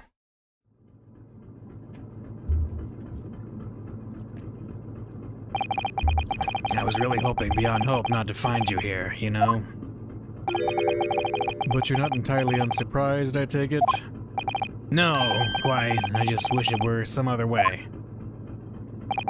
Well, are you ever going to introduce me? Ah, here. Your reputation precedes you, Mr. Sholmes. I've read many stories of your many exploits. Excuse my manners, Sholmes. This is Mr. Jikoku, my old friend and traveling companion. The devil is in the details, Mikitoba. I believe you meant to say your old friend and traveling companion, who made the cowardly decision to flee the country without a word to anyone when things turned sour. I see my reputation precedes me as well. What an honor. Oh. Well, Seishiro, are you going to explain all this? You know it all by now, I imagine.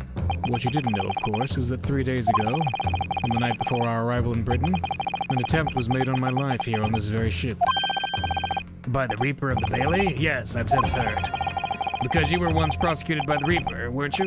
10 years ago now, mind you. And I had no idea at the time what a dangerous individual he was. Anyway, when we arrived in London to find the symposium was postponed until goodness knows when, it became all too apparent to me that I might very well be targeted again. So you decided to flee the capital without saying a word to me about it? I'm afraid so, yes. Of course, I realize now that I really ought to have confided in you. It's somewhat surprising, I must say. What is? Well, first-class cabins aboard luxury steamships on very short supply. It's more than a little hard to believe that this one just happened to be available. So says the protagonist of some colorful short stories. Well, I don't care for your opinion. The cabin did just happen to be available, so I purchased a ticket, and here I am. I've just seen for myself the obvious remnants of that incident in this cabin. So you already purchased your return ticket before we even docked in Dover, had you? To prevent anyone else taking this cabin and seeing the evidence, is that it? Eugen, I have nothing to say to you. Well, in a mere 5 minutes, the ship will set off on its onward voyage and not make port again until Italy. I'm afraid we must insist that you disembark with us at once. You have no jurisdiction over my movements. We have this, Seishiro. Take it. What is it? It's a subpoena from the Old Bailey. You're a man of the law. You know what ramifications of ignoring a document like this from the British courts would be. How do you get that so fast? You came prepared then, Eugen. Come on.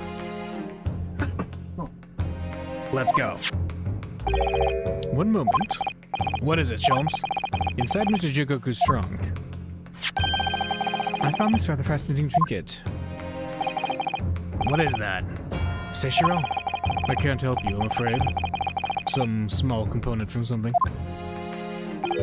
But what? I have no idea.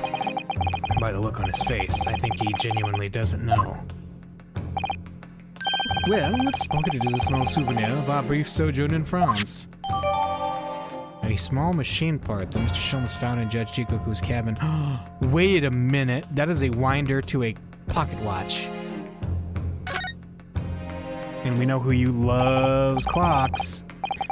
Well, young Naruhodo, I think we've done as much as we can, I'm afraid. The rest will be on the shoulders of you and your assistant. Well, that was nice.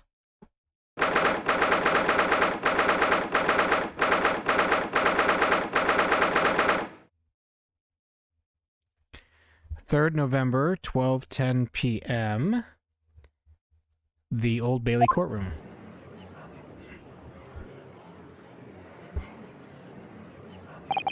Kazuma Sogi, I know you, and I know you wouldn't lie.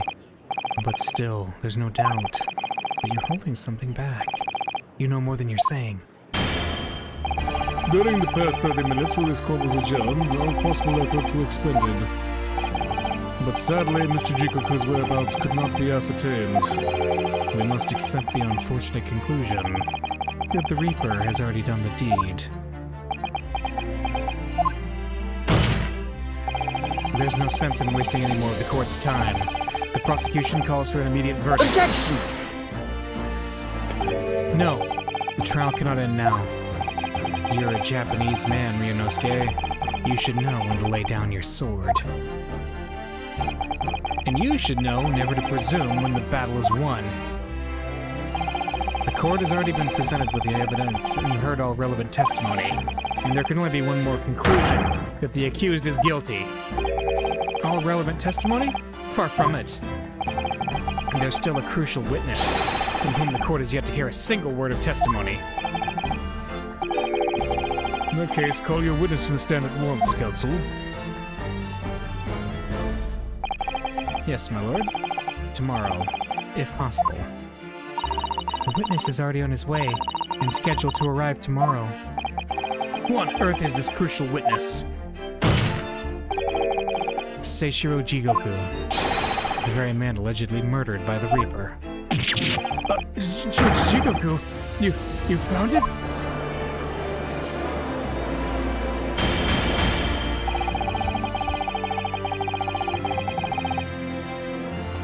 But the investigation of every policing resource in the capital suggests Jigoku is already dead. How in the name of God did you find the man? He was located in France during the recess at the port of Dunkirk.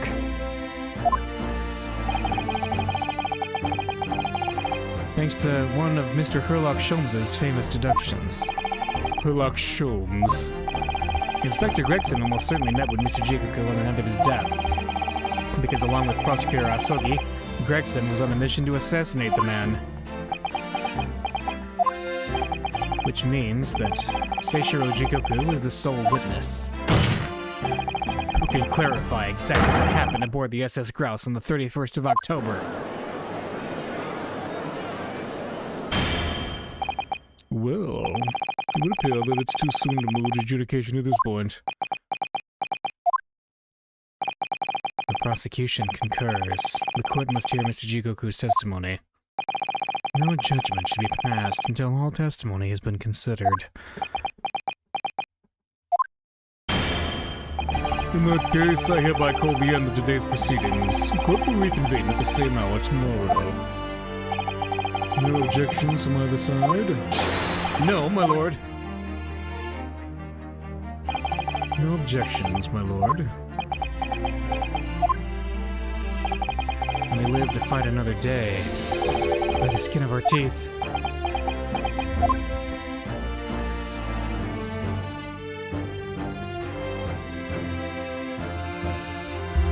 To be continued. Wow.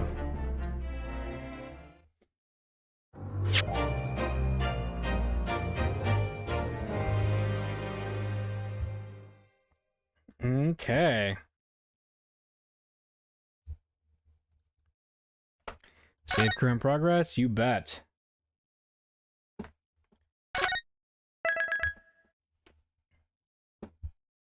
So that was investigation part 1.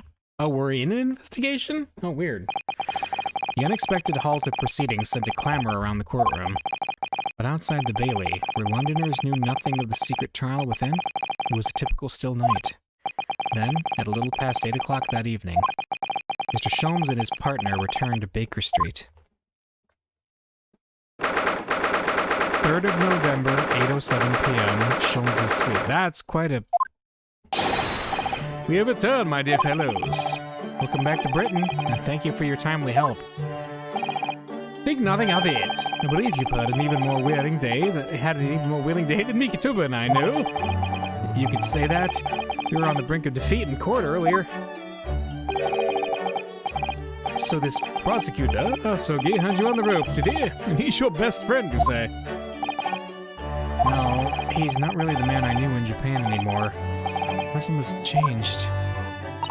Oh, Mr. Naruhodo.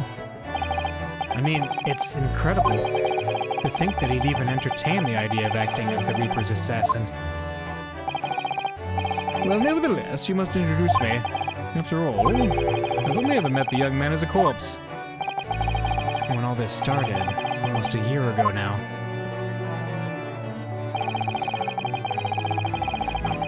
Mr. Sholmes still hasn't told us the truth about what really happened back then. About the motivation for what he himself described as a great detective's lie. Now then, I must say, it's really quite a journey all the way to France. Well, it is another country, Mr. Sholmes. So, what news of Judge Jigoku?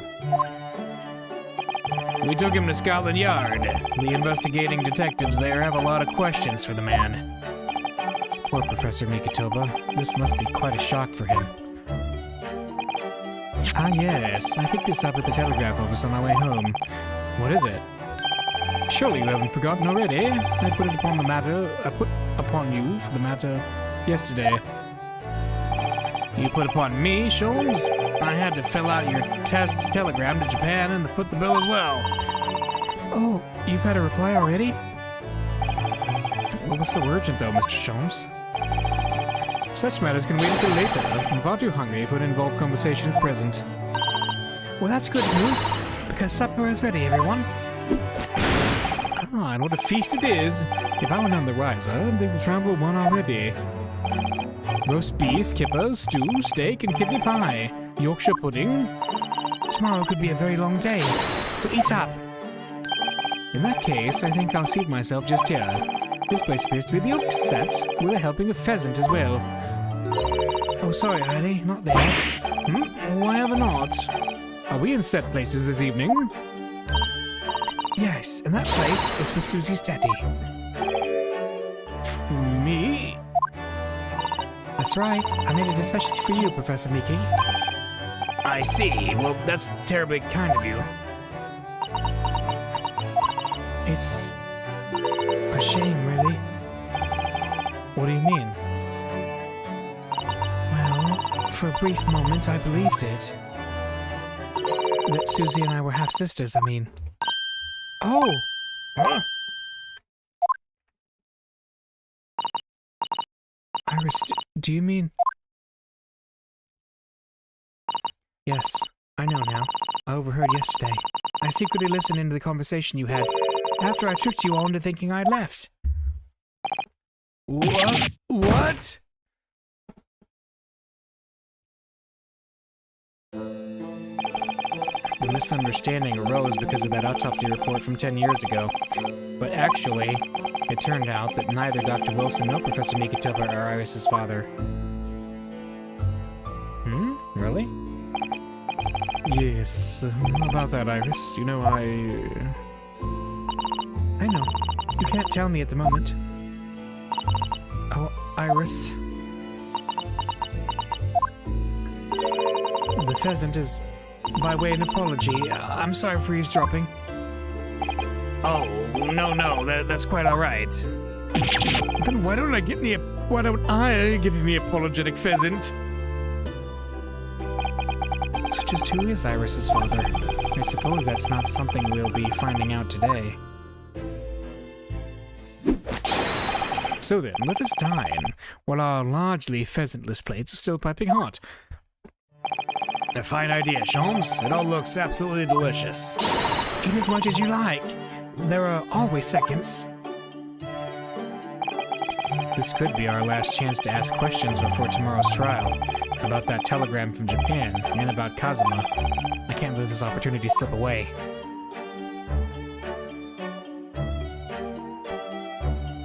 Alright.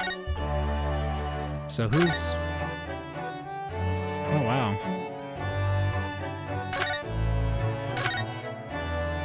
Okay, it's just Sholmes. Everything else is, Yeah, okay. Let's talk to Sholmes. Mr. Sholmes, what are you doing? Oh no. Surely it's abundantly clear that I wasn't brooding over Mikitopa's refusal to share its pheasant with me. Oh, nevertheless, I felt the need to withdraw from the social circle for a while and look on with hungry eyes. Sorry, Hurley, but I cooked that pheasant especially for Susie's daddy. Even though I've played the role of father to you for far longer. Mr. Sholmes, could I discuss some things with you?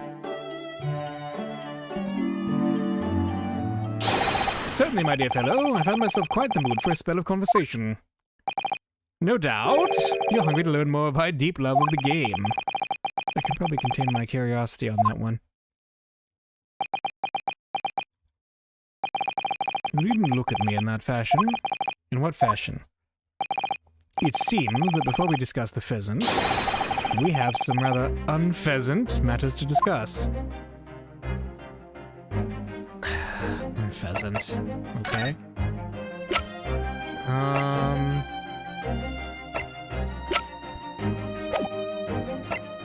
Let's converse. The telegram from Japan. So, what was in the telegram you received back from Japan then? Ah, this? I think my lucky stars had arrived in time. Record found as indicated. Duplicate follows. K. Asogi, A. Shin, T. Gregson, J. Wilson. What? Those four names. come across that exact same list before. Yep. They came up in that unforgettable case last spring. Yep. What appeared to be a simple case of aggravated murder turned out to be masking monumental intrigue. A plot that involved the sale of British governmental secrets to foreign states, and exposing the means by which those secrets are being leaked. We deciphered a fragment of a message. K. Isugi, A. Shin, T. Gregson, J. Wilson. We didn't find the names out until the case was over, and we never did get to the bottom of what they meant. All we knew was that the information had been sent by somebody in the British government to somebody in Japan. So, why are the names coming up again now? Yes, where did the sender of your telegram discover them, Mr. Sholmes? I have here the message I had wired yesterday. Allow me to read it to you. Enter Judge Jikoku's office undetected and investigate telegram records. Expect to find communication from Britain dated 1 year ago. List of 4 names. Need by tomorrow. Naruhodo. I sent it to a detective I know who specializes in clandestine missions of this nature. You asked Inspector Hosonaga to undertake such an onerous task for you? And in my name? I wonder what guise he opted for this time. My dear fellows, it was a matter of great urgency, you understand. Anyway, the list of names was found in Seishiro's office, as Sholmes predicted. So you mean that mysterious collection of names that was sent from Britain to Japan was... It was sent to Judge Jikoku. He was the intended recipient. It's me, Barry. I'm Iris's father. Barry. I don't believe it. But that doesn't answer the question of what the list of names actually signifies. I did formulate a hypothesis about that. But without a shred of evidence, I couldn't possibly have shared it. Mr. Sholmes looks deadly serious for once. Alright, the telegram from Japan. Next, Kazuma's death.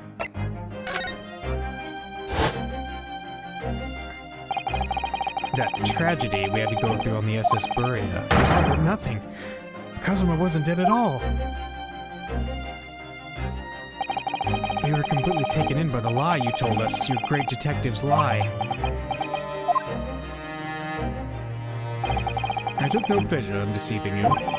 However, at the time, all that concerned me was preventing the young man's study tour from taking place, whatever the cost. What? I capitalized on the event that transpired to see that he was sent back to Japan. His remains, you mean? Precisely, Mr. Sato. And then, I made sure that somebody else was sent to Britain instead. Oh my, you mean... The arrangements between our two countries was already in place.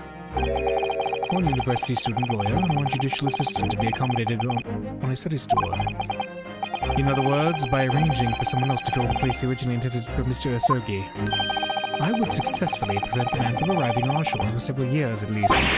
Wait, do you mean to say that it was all in aid of stopping Kazuma coming to Britain? That's why you... Think back, Mr. Naruhodo. Was there not somebody who quite casually urged you to continue on your voyage to England? The terms of this study tour were negotiated by the Department of Justice in both Great Britain and Japan. In the light of Mr. Isugi's unfortunate death, I'm afraid the study tour can no longer go ahead.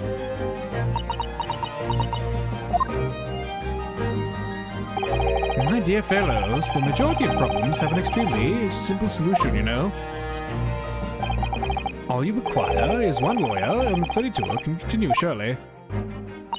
But there is no one else with the necessary qualifications, Mr. Sholmes. We know no other lawyer. The voyage to London still promises a good month of time. Ample opportunity, I would say, to find yourselves another suitable lawyer. So, you manipulated me? I've often remarked on the extraordinary lengths to which friendship will drive a man. I was quite sure that you would rise to the challenge for your late friend. I don't believe it! But if it was all contrived... I mean, what happened was treated by the authorities as murder. A woman was mistakenly arrested as the perpetrator. What do you suppose became of her? Well, naturally, I didn't allow the misapprehension without any serious repercussions. I subsequently explained everything and assisted the unfortunate soul in finding the foreign refuge she sought. I seem to remember Miss Asada when I had some rather strong words for her. Well, she was certainly not devoid of all guilt. She deserved every word, I'm sure. I wonder if she made it to America then.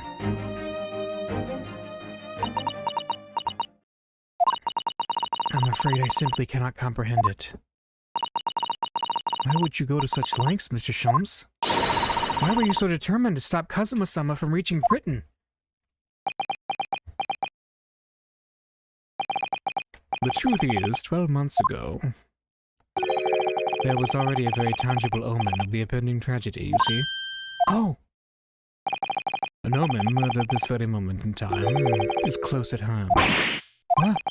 An omen of all these tragic events that already existed a year ago? Is close at hand? We need to find out exactly what Mr. Sholmes knows.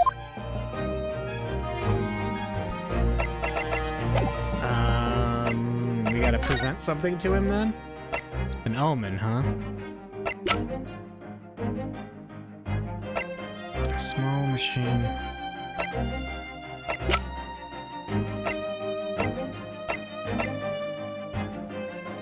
Is it the Asogi papers?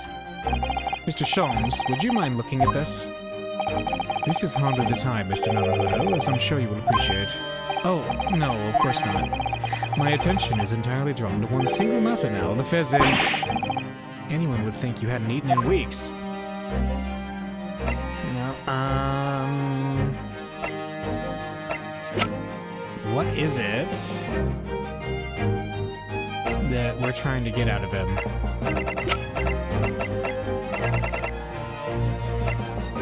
Is it the Red-Headed League? No. Huh, okay. Not the telegram, right?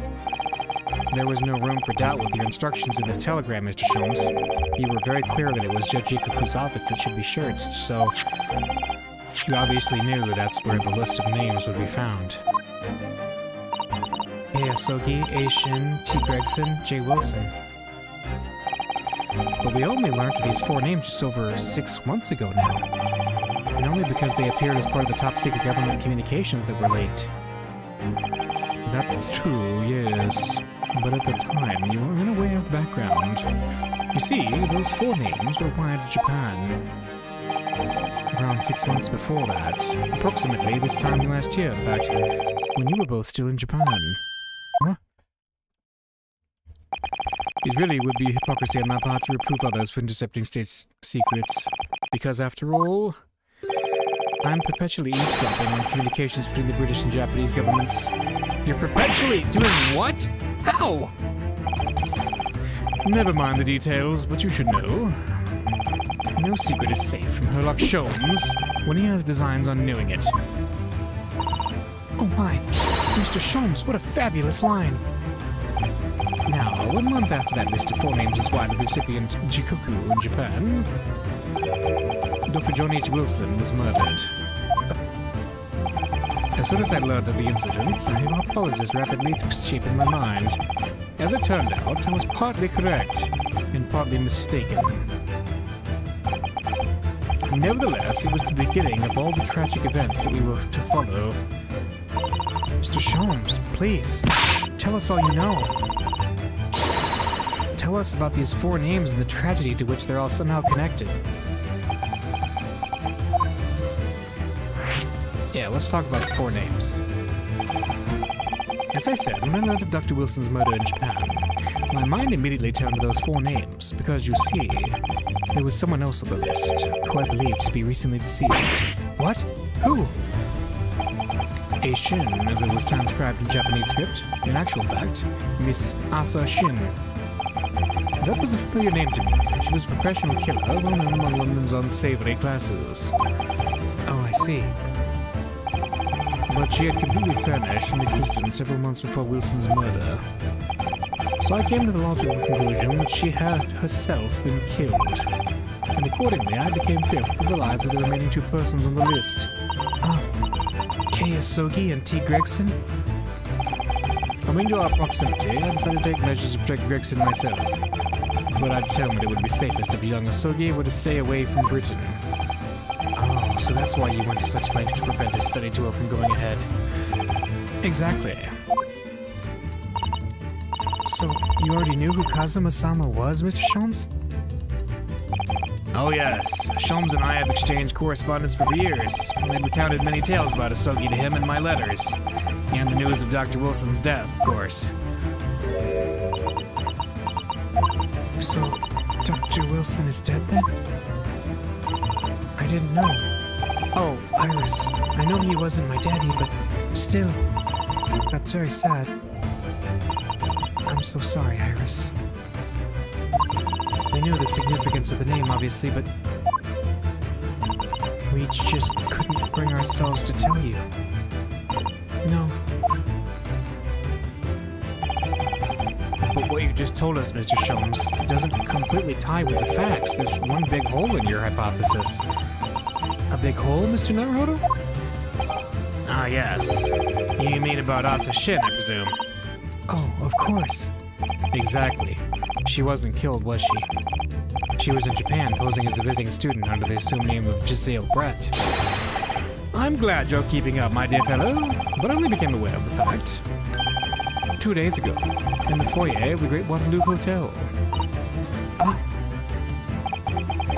And upon hearing that startling revelation, the hypothesis that I'd formed surrounding those 4 names was completely turned topsy. What? Topsy? Let's talk about the Topsy hypothesis.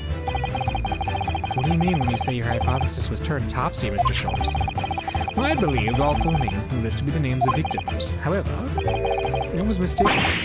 Very much so. Asa Shin was a killer. So this telegram is a list of both victims and killers, is it?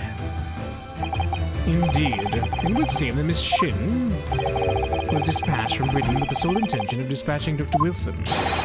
Her visiting student status being merely a front. Ah.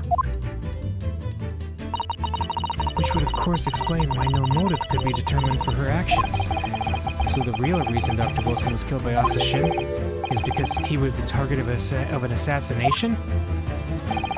Informed with that knowledge, first consideration of this telegram puts the list in a very different perspective. What do you mean?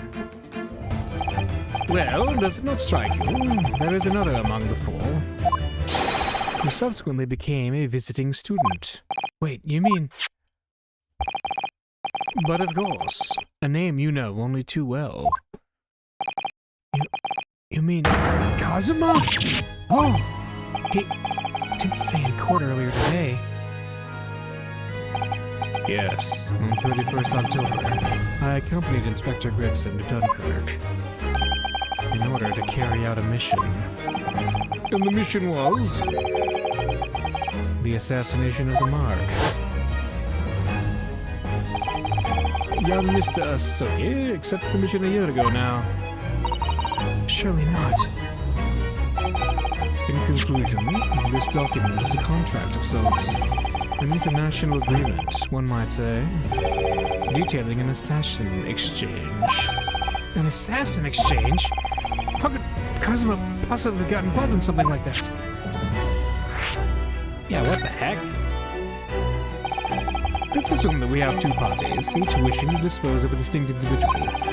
Those 2 parties then make a contract to swap their respective assassination targets. That would then be an assassin exchange.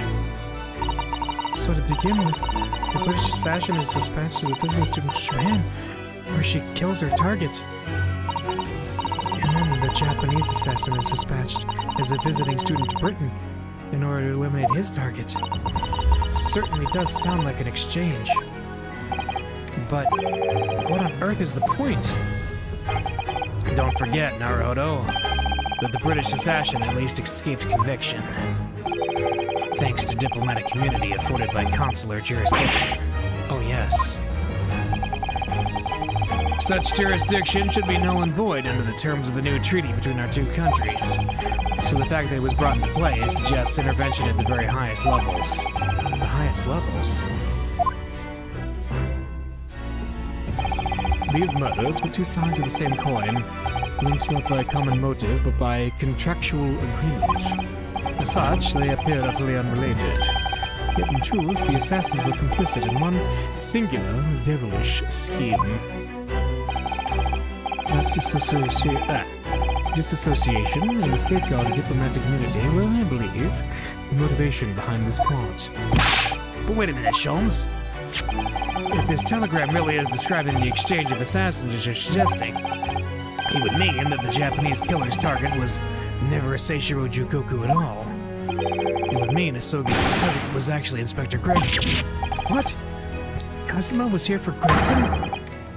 So Judge Jikoku wasn't actually the mark? Yes, that's exactly what it would mean. I hold myself personally responsible for failing to keep the inspector safe.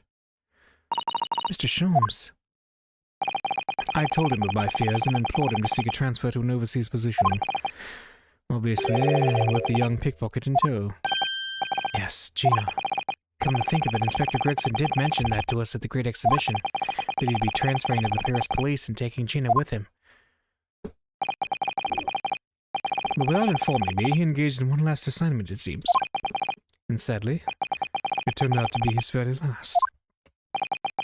This is too much to take in.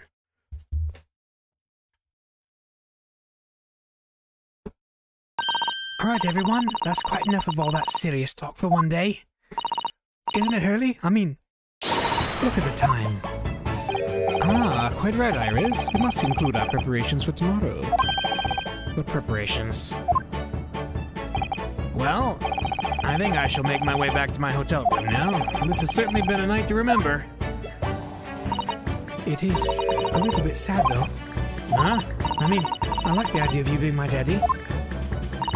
Because then Susie would have been my big sister. I'm sorry, Iris. I know, Iris. I was thinking quite the same thing. Were you? But if somebody like me would be worthy, I would be delighted to become your sister. What? Really? Oh yes, without question.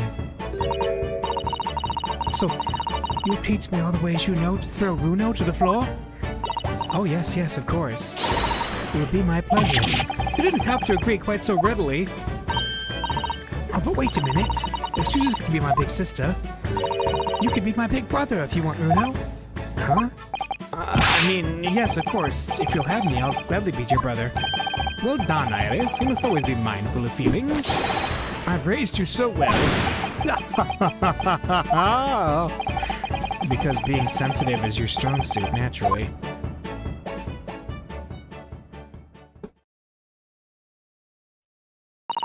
Right. I'm going to work extra hard for tomorrow now, because it's for my big brother and sister. What is all this talk about preparing for tomorrow?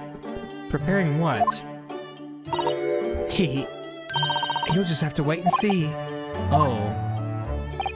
Good luck in court tomorrow. I'm expecting a sterling performance. Big Bruter. What is that? Nissan? In Japanese? I'll do my very best, of course.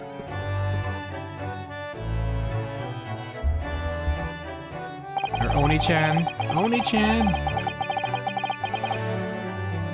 So the overnight break in the trial's proceedings became a crucial turning point, exposing new truths whilst posing new conundrums. That list of 4 names on the telegram in Judge Shikoku's office, and the extraordinary assassination plot in which my best friend had somehow become involved. I felt as though I had been plunged into an even greater darkness all of a sudden, but at the same time, I felt sure it would see the light again soon. Because I was lucky enough to have the most wonderful family in the world standing steadfastly behind me.